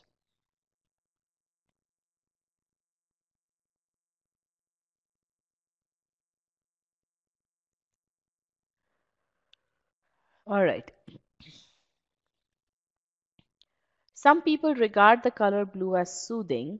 The color blue is soothing. Now, think about what the author is saying here. The color blue is considered to have a soothing effect on the moods of most people. Now, he is not saying that the color blue has a soothing effect on the moods of most people. He's saying is considered. Now, when he says is considered, what he means is that there are some people who believe that color blue has soothing effect on the moods of most on the moods of people. There may very well be other people who don't believe that, which means that you cannot say that the color blue is indeed soothing. All you can say is there are some people who think that blue is soothing. Okay, so the point over here is that is the statement an opinion of a set of people, or is it something that is applicable across the board for all people, or it is something which everyone believes in? Quite simply put, everyone believes in facts. Okay, if something is a fact, then that means that's a universal truth. Everyone believes in that. But this aspect over here, this statement, the color blue is considered to have a soothing effect. All this is saying is that there is one set of people who think that color blue is soothing. It's not a fact, it's just an opinion of a set of people. Is this point clear, yes or no? Okay, good. Because in a passage, as you're reading it, you have to be very certain about such viewpoints. Is the author presenting a fact? Is the author presenting his opinion? Is the author presenting somebody else's opinion? What does the author have to say about somebody else's opinion? Does the author believe in those opinions, or does the author simply present those opinions? Okay, or does the author not believe in those opinions? Okay, so those are the things that you have to absolutely make note of as you are reading the passage. Okay, so let's go through this passage now. Ethnocentrism and its canonical variants are deemed to be intimately connected with xenophobia. So I'm going to pause here. Ethnocentrism and its variants, so EC and its variants, are deemed to be. Now, deemed to be means the same thing as considered. To be intimately connected with xenophobia. So, EC is intimately connected with xenophobia. XP is a view of some people. Okay, it's a view of only some people, not of everyone. Okay, now what do I see next? Next, I see, let's go further here. Yeah, a complex attitude system cum sentiment structure involving aversion, dislike, and antagonism vis-a-vis the strange or the alien, and everything that the stranger or the alien represents. Oh, this was a pretty long chunk of words. So it's okay to read them again slowly. A complex attitude system cum sentiment structure. So essentially this part is giving me the definition of XP. Okay. So XP is what? It's a complex system involving aversion, dislike, involving hatred and antagonism. So involving hatred vis-a-vis towards the alien or the outsider, and definitely that everything that the stranger or the alien represents. Okay, so all this is saying is, what is XP? XP is hatred towards outside people, towards aliens. That's it. Okay, so if you think about it, such a long complex part of the sentence, we have simply summarized it by saying, what is XP? XP is a system which has hatred, in which there's hatred towards aliens. That's about it. Okay, now, some socio-cultural anthropologists. Now, as soon as you see this word some experts, okay, some socio-cultural anthropologists, you know that the author is now presenting viewpoint of only these experts. Okay, so these experts even considered XP and EC opposite sides of the same coin. Now, why now XP and EC opposite sides of the same coin? What can you understand about this? Why has the author said, what does the author mean when he says that these people consider XP and EC opposite sides of the same coin?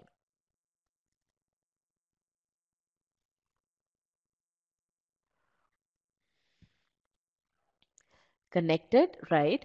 Think about the word even. Even has a very, very important role to play over here.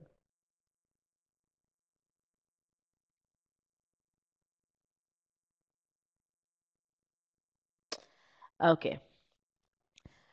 Now, this is where connecting different parts of the passage or drawing linkages is very, very important. See, what did the author begin with? So listen to this. The author began with saying that EC and XP are considered to be closely connected. Okay? They said that these two are closely connected. Now, what is he saying? He's saying that there are some experts who even consider them to be opposite sides of the same coin. By saying that, what he means is that not just closely connected.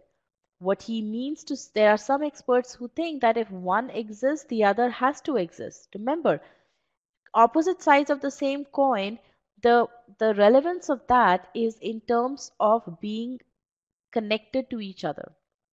Opposite sides of the same coin always coexist. It's not that you would ever have a coin that has a heads but not a tails. They always coexist. And that's why I said this even word has a very important significance over here. It is linked with this part over here, intimately connected, indicating that, okay, there are these experts who don't just think that they are intimately connected, they think that they are coexistent. If one exists, the other has to exist. Okay? Is this point clear, yes or no?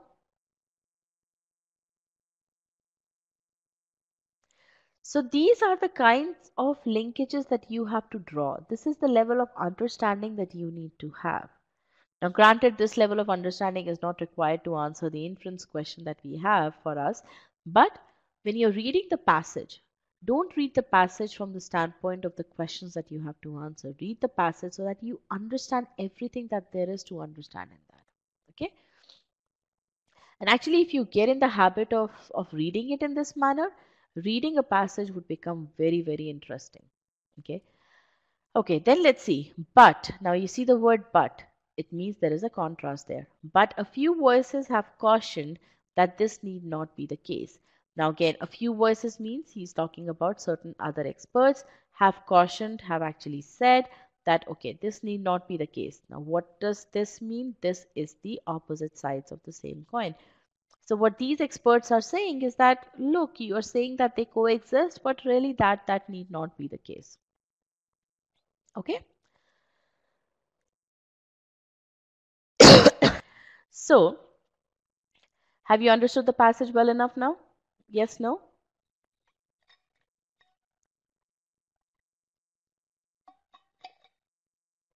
Very good. Now, I'm going to tell you one more piece of information. I'm going to give you one more piece of information. And then I'm going to tell you, I'm, I'm going to give you the question again. So, what is a correct inference? Whenever you have to answer an inference question, make sure that you understand these three things. The correct inference answer choice has to be always from the point of view of the author. By inference question, what you mean whenever you're asked, okay, what is the correct inference or what can be inferred from the passage, you can easily rephrase that question to say, what does the author believe in? Okay, that's the simplest way of answering an inference question. What does the author believe in? Okay, now as soon as you put it that way, the author will not believe in anything about which he hasn't given his opinion, right? So that's a very, very clear cut thing. Likewise, the author is going to believe in the facts. Why? Because the author is a logical person. Everyone, facts are universal truths. Everyone believes in them, right? So the author, because he's a sensible person, will also believe in the facts. Okay? So the key thing is information that's a fact can definitely be inferred because the author believes in facts. Information on which the author has given his opinion can definitely be inferred. Okay? Information on which the author has not given his opinion, that is, information regarding which the author is simply reporting. He's simply saying there are some experts who think ABC, but he's not saying whether he believes in those experts or whether he doesn't believe in those experts. So those aspects cannot be inferred. Okay? Clear? Is the definition of inference clear? Okay. Now I'm going to give you the question again.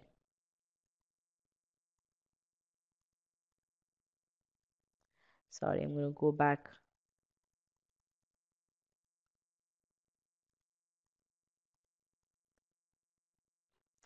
All right. So here is the question. I'm going to write down what your information was till this point.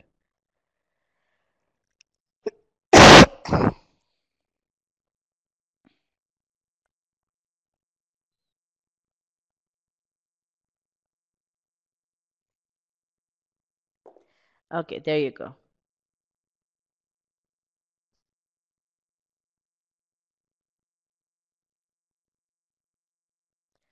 Mark all means that you can select multiple answers.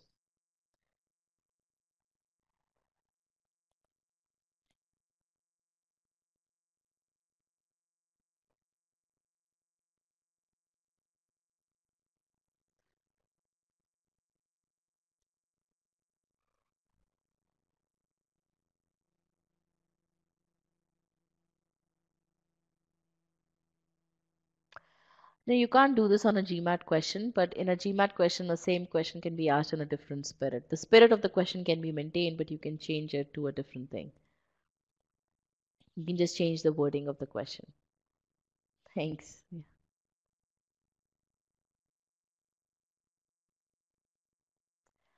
All right, I don't see much of changes happening in the answer choices. All right, so let me walk you through this. Unmarked ENC, okay, that's good. Some changes have happened. Now look at this. Xenophobia and ethnocentrism are different facets of the same concept.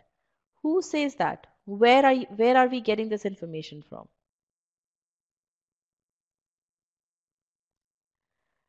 Choice A, where are you getting this information from?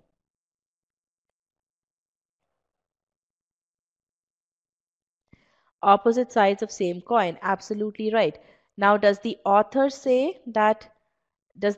believe in this, that xenophobia and XP and EC are opposite sides of the same coin? No, he doesn't. So we cannot infer that, right? So choice A is wrong.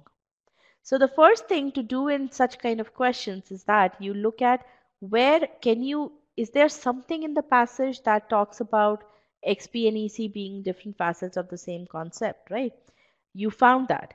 Now you're saying, okay, who's saying that? Is the author saying that, or is someone else saying that? In this case, you realize that the author is not saying it. The author is simply reporting. Think about the author to be a news reporter here. He's simply telling you that there are some people who think that way. He's not saying whether he believes in that or not. Now, good point. So a student is saying, but the author says in the last line that other social people have cautioned and said no. Again, he's not saying whether he agrees with these people or not.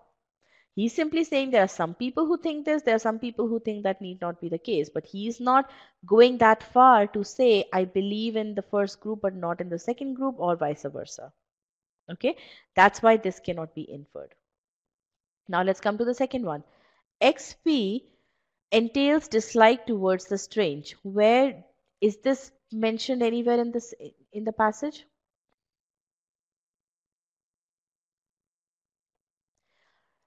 Good question. If he says most people believe that, then also is first choice incorrect? Absolutely yes, it is still incorrect. Because he hasn't, most people still leaves the room for there are some people who don't agree with it. And he's not presenting his view on it. Okay, he could be part of the group that doesn't believe in it, right? So yes, in that case also first choice will be incorrect. So okay, let's come to choice B. Xenophobia entails dislike towards the strange. Absolutely right, this is the definition. Now, does the author believe in the definition, yes or no? Does the author believe in the definition? Yes, a definition is a fact. An author believes in facts, so you can definitely infer. Okay, all right, let's come to choice C. Xenophobia and ethnocentrism are not connected with each other. Now, where are we getting this information from? We're getting this information from the last part here, but a few voices have cautioned that this need not be the case. Again, the author has not presented his opinion. Now, I have a comment here, but the passage is also author's opinion presented to us. Not necessarily. Think about it, and because so good that you have these doubts, because this it's a good thing for me to it's a good segue for me to present this role playing exercise of the author. Think about the news. So how many of you watch news channels, news reports on TV? Almost everyone have watched news, or do watch news on a regular basis. Now, there are news reporters, then there are news analysts. People who report news simply present what's happening. They may be presenting certain people's views. They may be, for example, a person who's reporting the current thing going on about the climate change. The news reporter will present the Democrats' view on it and the Republicans' view on it. But till the time that news reporter doesn't say whether he believes in the Democrats' view of it or the Republicans' view of it, you would not know what that news reporter believes in. Now, as soon as that news reporter turns into becoming a news analyst, now he starts to take sides. That's when you get to know what that news analyst believes in. That's the same thing that happens in an RC passage as well. At times, the author is simply presenting or reporting views. He is taking the role of a news reporter. He's simply presenting different views. Okay. At times, the author takes that step further and says, okay, I'm done reporting. I want to now analyze it. And he or she goes into the analysis mode. Okay. So if whenever you're reading an RC passage, if you just consider news reporter versus news analyst, that's going to help you a lot in answering, in understanding what is the author's view versus what is the author's versus what is not the author's view. Is this point clear? Yes or no? Okay. All right, so let's come to choice C. Choice C is not correct. Choice D, canonical variants of EC are closely connected with xenophobia. Now, this one is again only the view of some people. We don't know whether the author believes in it or not. In some cases, XP could be the cause of ethnocentrism. There is no causal relationship mentioned in the passage at all. Okay, so this is not even there in the passage. It's not anyone's view. So choice E is absolutely wrong. All right, so any doubts about this question?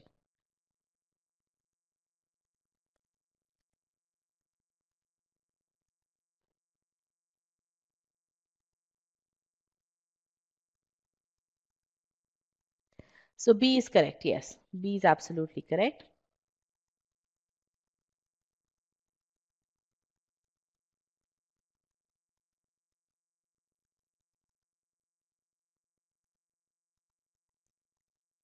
Canonical variants of EC are closely connected with XP. This is not the correct. D is not correct because D is simply a view of some people. You're getting this information from the first line, and that's a deemed view. That's why it's not correct.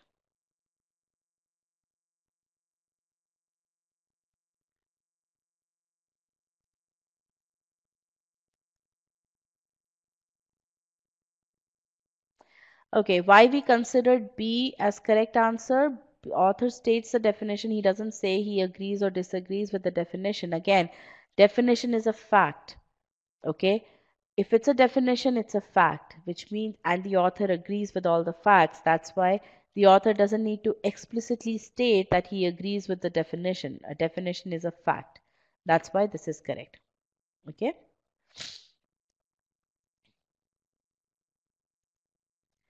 All right. So now let's come to, we are done with the two passages here.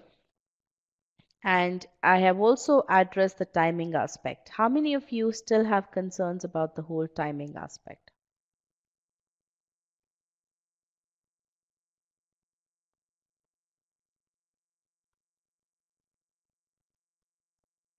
Tell me, what are your concerns?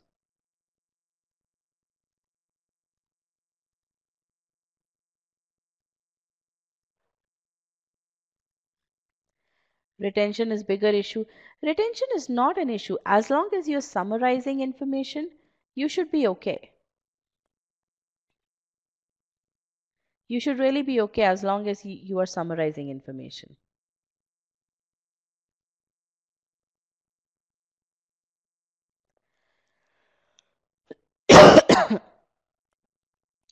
Critical thinking is an issue. I take time to read the passage as well as each question that follows.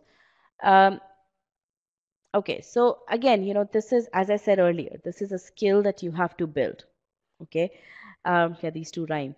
A skill that you need to build. So give yourself time. Don't be, uh, don't be, um, don't don't get, don't be too hasty about it. Okay, give yourself time to absorb the process. It is going to take time. My rule of thumb is you solve 10 passages utilizing the method that we have prescribed.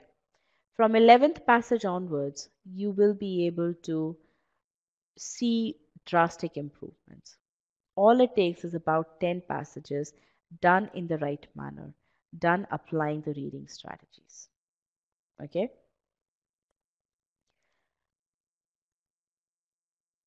GMAT RC is the easiest verbal section to master. Okay? The only thing you have to do is read slowly and focus on comprehension. Forget about the timing aspect completely. Okay? Now, this is a comeback story of a student who was unable to do well because of RC and was eventually able to ace the GMAT because she mastered GMAT RC. In her first attempt, she really did very badly in RC. I would come across an RC in the middle of my mocks. I would feel low and lose time and thereby end up rushing through my SC and CR questions as well. Okay, so she messed up her CR and SC because of RC. Then she changed her attitude towards GMAT RC. She decided that I need to get immersed. And as she got immersed in the passage, she found comprehending easier. She was able to take good notes. She was able to get more and more questions correct. This strategy, while time consuming in the learning phase, okay, very important, while time consuming in the learning phase, helped her improve her verbal score to V41, which is 94 percentile on GMAT verbal.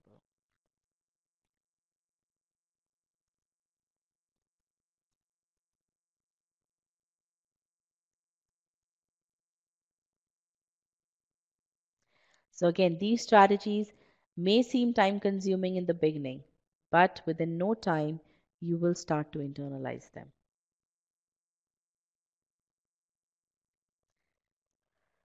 That's from Achal. Next, we come to Arjun. This is precisely what Arjun did. He took GMAT 3 times and he just could not improve his verbal score. He did everything that he could. RC was his pain point. In his final attempt, he applied the reading strategies. He did not do anything differently from what we did in the webinar. He applied the reading strategies and he focused on gaining complete comprehension. Okay? He stayed calm. He focused on learning. And frankly, this is not what I, as an instructor, is telling you. This is a student who toiled through the process. Go through his interview. It's really a very inspiring interview. What was the result? V41 in his final attempt. He went from 40 percentile, V26, to 91 percentile, V41. But it took him 4 attempts. Okay. I would really say learn from their learnings. Okay. If we learn from the experiences of other people, we are really smart. Right? So I want you to learn from their experiences and make sure that you do it right the first time, or you do it right this time around, if this is not your first time. Okay. All right. So now let's talk about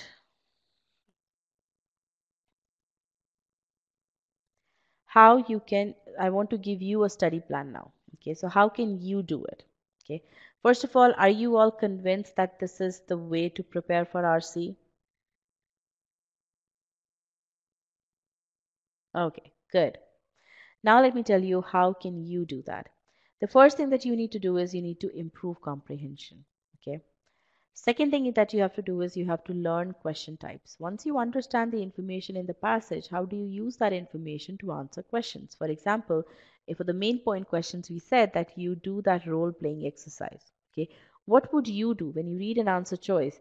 What would you do if your purpose was to define the concept? Okay. And then you bring about your understanding of the passage and then you say, would you use the most extreme definition? Right, really not. And then you that way you reject answer choices. Okay. So that's the second thing. The third thing that you have to do is, again, remember, preparing for GMAT is an iterative process. Don't think that as soon as you finish the concept files and the practice files, you will be the master of RC. No, you have to iterate. You have to practice. You have to figure out where you're lacking. You have to take corrective actions and then you improve. So iteration is a very, very critical step in preparing for GMAT RC. Okay. So the key thing is, whatever stage you are in your RC prep, we have specialized tools in our system to help you master that stage and move on to the next stage. Okay. So first, let's talk about improving comprehension. For this, we have dedicated skill building modules. The first one is the Master Comprehension course, which should be done by everyone when they begin with verbal preparation. Okay. In this course, we teach you how to strategically pause and understand the meaning. Okay. The next module is Reading Strategies Files 1, 2, and 3. In these concept files, we teach you how to apply all the reading strategies. And then we give you 3 practice files to practice those reading strategies on. Really, you get 8 passages with the rigorous application of reading strategies. Okay. Then you have these specialized concepts in which we teach you how to answer a particular type of question. So you have, for main point, you have 2 concept files and you have 2 practice files.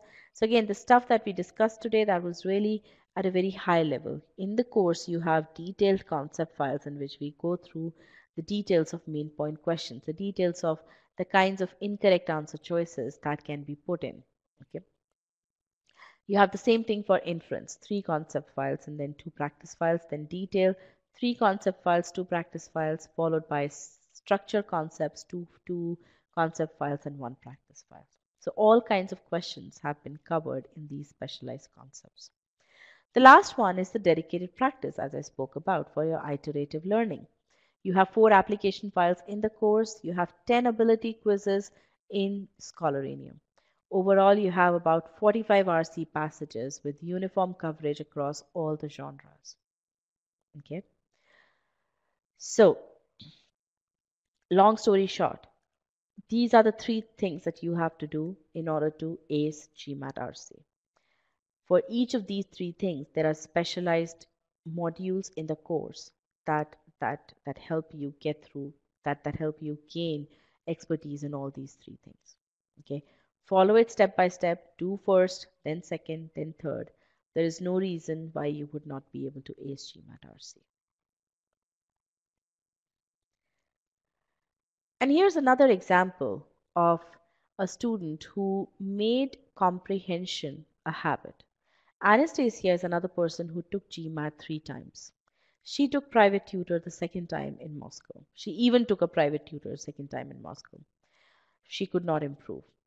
She took master comprehension course to heart. Successful students do that. They build their foundation skills. She learned how to read the sentence to understand the meaning. She also made sure, as Arjun did, to read the passage just once. That's the power of reading the passage really, really well. Okay. Time to answer questions comes down since you're so clear about what the passage says. So, be diligent. Don't focus on quantity. Don't do the misstep of timing, and don't rely on tricks. Okay. Use the strategies that work. With this, I've come to the end of this webinar. I'd like to end with just this thing. On GMAT, speed kills. Okay, I cannot emphasize more on this thing. Do not do speed reading. Speed kills. All right. So, as I said, with this, I've come to the end of this webinar and I'm going to invite Rajat back into the session. But while I get him back, I would want you to tell me what have you learned from this session. And let me bring about the poll. Tell me the 3 things that you've learned from this webinar.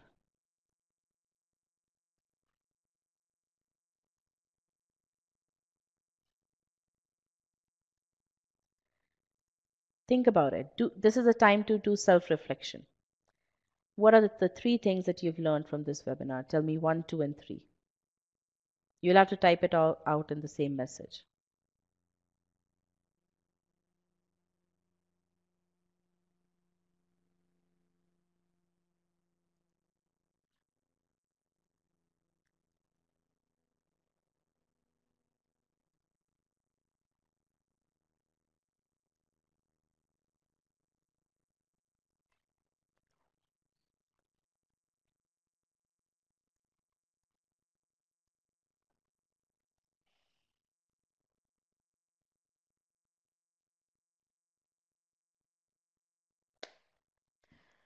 Speed kills, go slow, read slowly, read keywords, always infer from author's point of view. Good. Comprehension, read slowly, inference only from author. All right. Just one key thing, roll of a sentence. One wrong inference can throw you in a completely different direction. Okay. Key strategy, quality over quantity, practice more. Okay, good. This is really very nice. All right. So I wish you all a very good luck for your preparation, and think about this. So, as a last message, what I want to say is RC is the easiest section to master. All you have to do is focus on comprehension.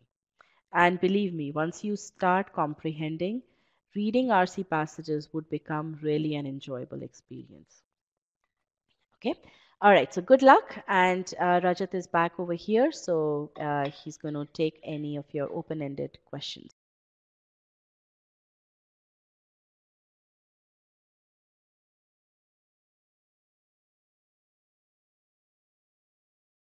So I'll start from the same sentiment that Pyle left off, which is that RC is the easiest section to master.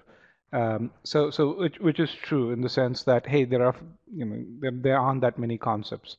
But one thing that I will also warn you is to get started on RC is probably the most challenging of all the three verbal sections because there is a certain chasm that you need to cross to get started on RC. So what's really important right after this is that you practice this reading strategies and and and and and right away so that you cross that chasm in the quickest possible time. Okay, did we get paper on GMAT? So we can use, you get a writing pad. It's not paper. It's a laminated pad on which you can write. Definitely. So you have the ability to take notes. Yes.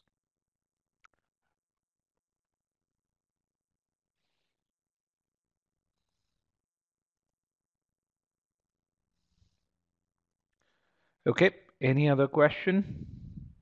I also want to make sure that you go through the main point concept files that were sent across with this webinar, and that you do. Uh, that you do register for the SC webinar because what that would do is it would allow you to make sure that you read sentences properly. All right, the presentation for this webinar absolutely has a session PDF. Also remember we're starting our batch next week.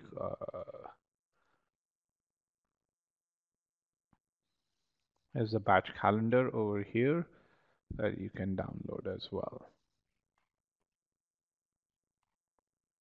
Is the recording? Yes, the recording. I will be sending the recording in about 10 hours from now.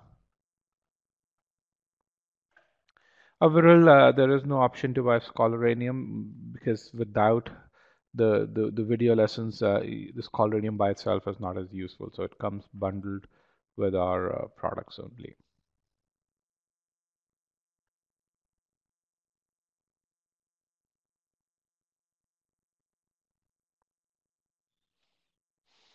Shubham says, I'm going into the final semester of my undergrad. I graduate in June of 2019, and I'm planning to take the test in August and apply in November. Will that be considered as a gap year and will it affect my applications? No, no. But the one thing which is there is, Shubham, you're applying right out of your undergrad, and that while that's a really good thing for masters in management programs. So, for example, the MIM program by LBS or NCERD. For MBAs, they may want you to work a few years before they consider you. So that's the only thing that I would say. And the good thing about this is that if you take the GMAT, your score is valid for 5 years and essentially work for a few years if you truly just want to do an MBA and not an MIM, and that score would still be valid.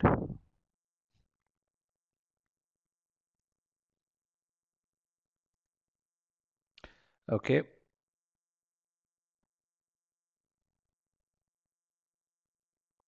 The inference questions and explanations, if you have the online course, yes, they're also there.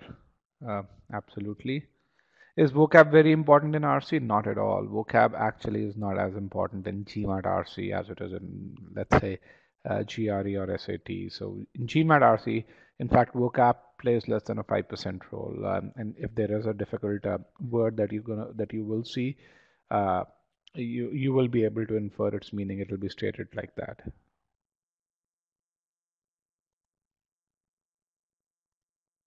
MSc in finance, Shubham would do just as well. Can Indian students pay in INR instead of dollars? Yes, you can pay in whatever currency you want. The only thing that I would really say is that you're required to pay using a credit card, not a debit card, because when you pay using a credit card in INR, and we do have that option, uh, you don't pay the GST tax. Now, if you want to pay using a debit card, we charge you the 18% GST because we're required to give that to the Indian government. So you can write to rajat@gmaat.com and saying that you want to pay using a in INR, and we can send you a relevant link.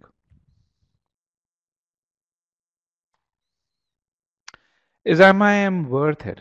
For a number of people, it's really worth it. I mean, it's most MIM the 1 year courses. You can do them right after school and right after your undergrad, that is, and it gives you really good relevant experience. I mean, essentially, a lot of these schools share faculties between MIM and MBA programs, and so you get some of the same excellent faculty over there. An MBA, the difference really is that it is for people who have a bit more experience. It focuses a bit more on leadership and overall well-rounded business skills.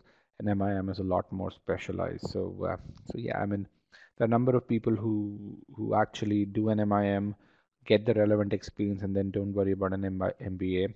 There are also people who would do an MIM in a very specific topic such as analytics or an MSc in finance, and then 5 6 years down the line do an executive MBA. Yeah. So one way or the other, I think what you're looking to do is gain a certain set of skills, and and then if you think you would rather get into business right away after graduating or with a couple of years of experience, and then NMIM is an excellent path.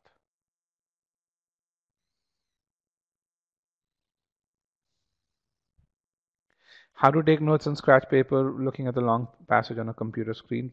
So Rohan, first of all, get into the habit of doing that. So do solve a number of passages over there. The second thing is read a sentence, and then write down a couple of words. Remember, the exercise of taking notes is do two things. One is you take a pause from what you've read, so you're not looking at the screen, but you're comprehending what you've read. The second is as you're writing those things down, the key ideas are being codified in your brain as well as on that piece of paper or the scratch pad. So that's what I would really say. Start doing that, and what you may find is that initially you will take a lot of notes, but then as you start solving more and more RC passages, your brain will itself tell you that its ability to comprehend information has increased, and the amount of notes or the number of words that you have to write as notes is going to reduce. INSEAD with 9 years of experience minimum score. If you are from the IT background, I would recommend a minimum of 730. If you are from other backgrounds, 710 or so.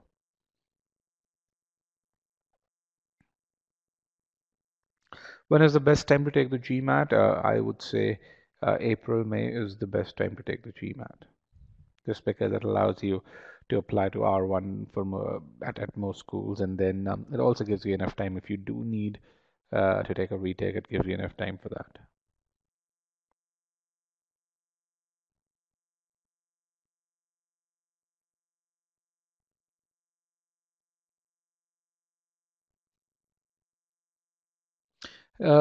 You do get your results of AWA, Lina? Yes.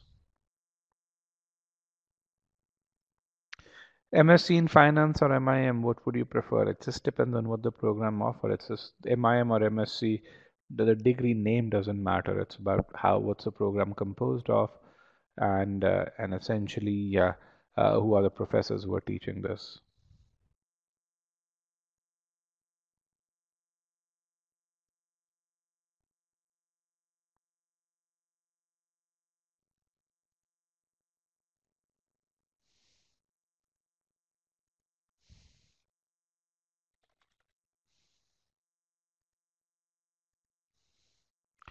Okay. Let me just clear out the questions because there are a number of questions which are over here.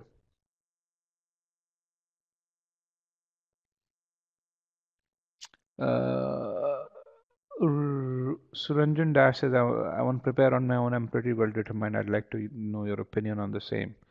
I mean, I don't know what opinion to give you. I mean, if you want to prepare on your own, you should prepare on your own. A lot of our students prepare on their own. Students who take our online courses pretty much do that. So yes, definitely go for it if you think that's the right thing for you.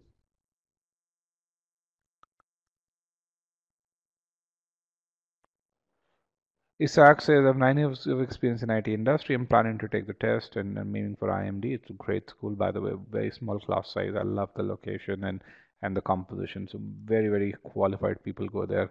Says, however, I passed my diploma and graduation in second class. Again, a lot depends on what you've done in the IT industry. You have 9 years of experience. If you get good recommendations, then that diploma essentially doesn't matter.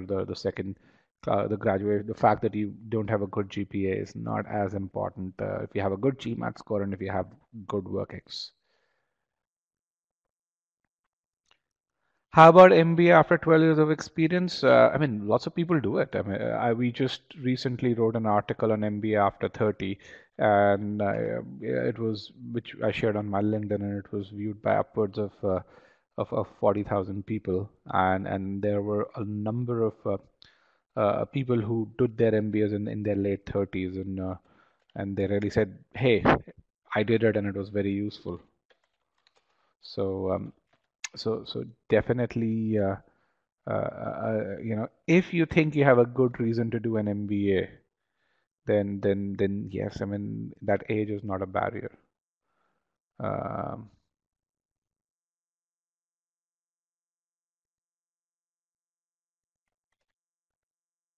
so here is the MBA after 30.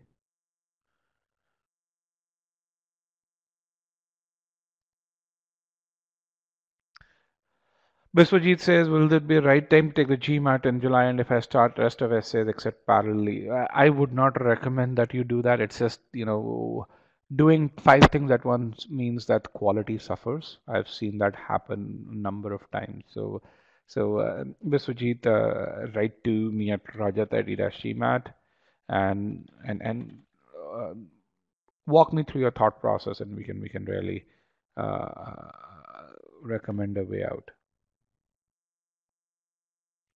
Does applying in the last round affect application? Yes, it does. Don't apply in round. I mean, if you can avoid applying in round three. Having said that, and this is something where last year at a I we attend this conference called AGAC, which is where we sit down with deans and admission directors at various business schools and talk about various aspects of a B school application, including the GMAT GRE. We also talk about the post B school placements and all of those other things. And we were talking about round three, and again, there are two sides to the coin. One is, hey, there is a round three. It exists for a reason. I mean, barring Harvard, pretty much all good B schools have a round three, which means that there is vacancy over there.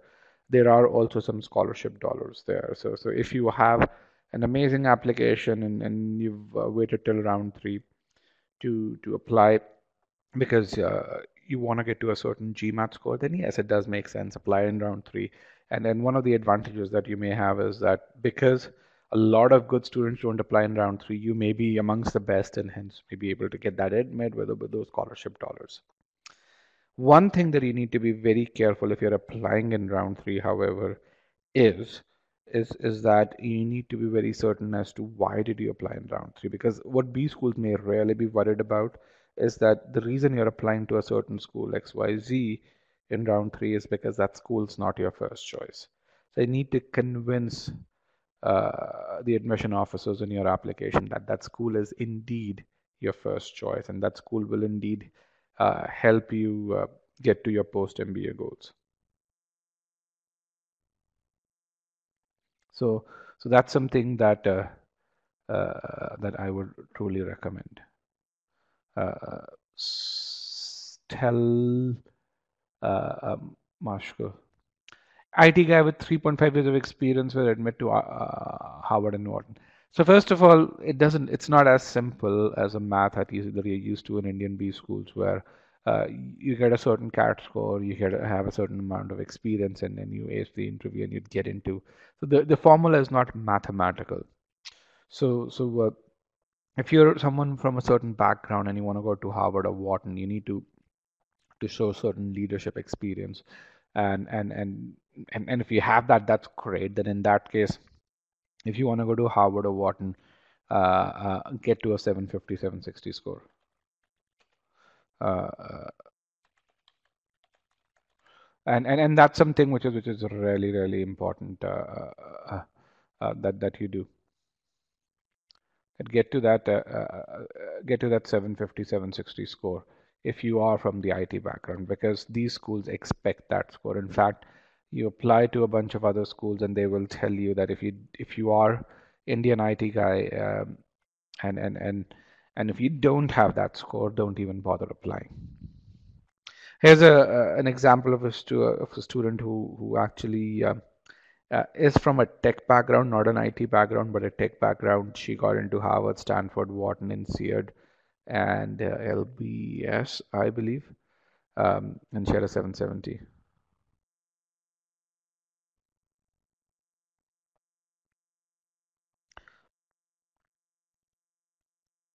How viable is an MBA and organization behavior? Very viable in today's world. I would say probably more viable or more important than it has ever been. And then the reason for that is organizational behavior means imparting change, and change, the pace of change is only improving these days. So an MBA and organizational behavior is absolutely paramount today. Monu says, I'm working in IT. Can I change my work domain after MBA? Absolutely. That's why people do full-time MBAs, to change their functional or their industry. And yes, absolutely. Full-time MBA, absolutely. Part-time, not really.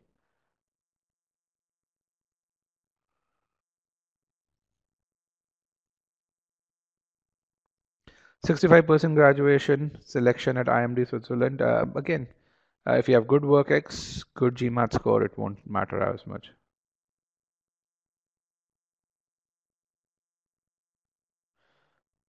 Zagira says there are several e-GMAT tools. How can I expect to improve marks considering this will be my first time uh, uh, uh, taking the GMAT? Well, when you start with an e-GMAT product, you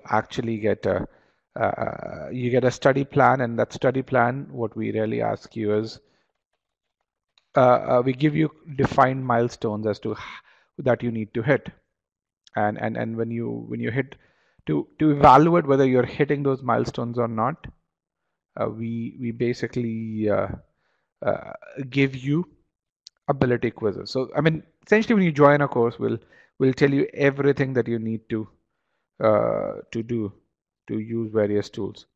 Also, for those of you who want help with their study plans, just walk through this. We've just released this tool called Personal Study Plan, and it'll help you create a milestone-driven study plan for you.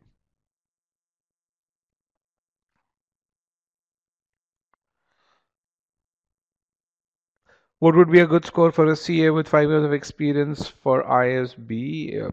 I would say a 720. It's probably a good score. It's not. It's a score that will put you right in the thick of things, where your GMAT's not pushing your candidacy, but it's not pulling it down either. So ISB Hyderabad offers very few scholarships to students of Indian origin, but if you are an expat, or so if you are, let's say, working outside of the country, even though you may be on a work visa, which is the equivalent of H1 visa, they would still offer you a scholarship. But if you are in an Indian in India, then there are very few scholarships that ISB would provides. It's just how they are structured, from what I know. Does leadership experience in college matter after starting working? Yes, if that leadership experience has allowed you to achieve certain things, then absolutely it matters.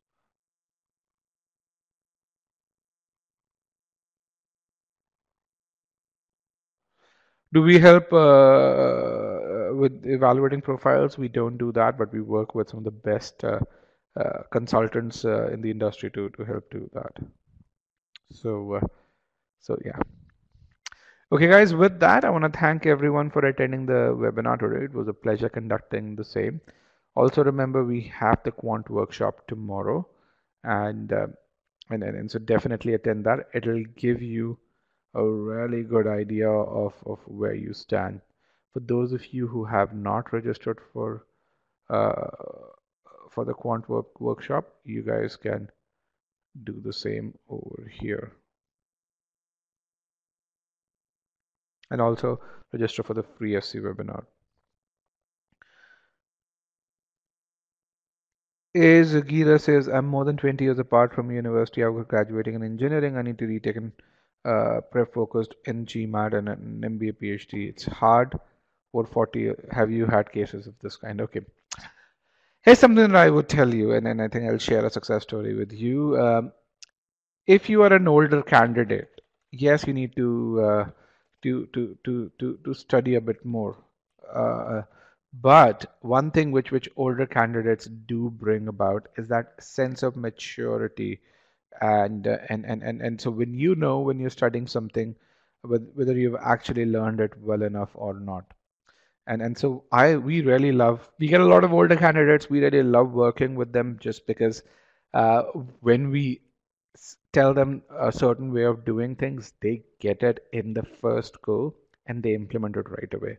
So with age, yes, you forget some of the things that you learned at the university, but with age also comes that maturity, so that when you learn something, you learn it well enough so that you don't have to learn it again.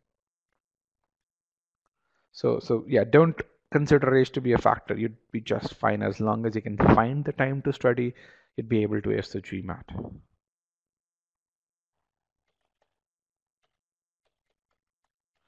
All right, guys. With that, I want to thank everyone for attending the webinar. Good luck. Study well for the GMAT, and I will see you in one of the next webinars or on e-GMAT.com.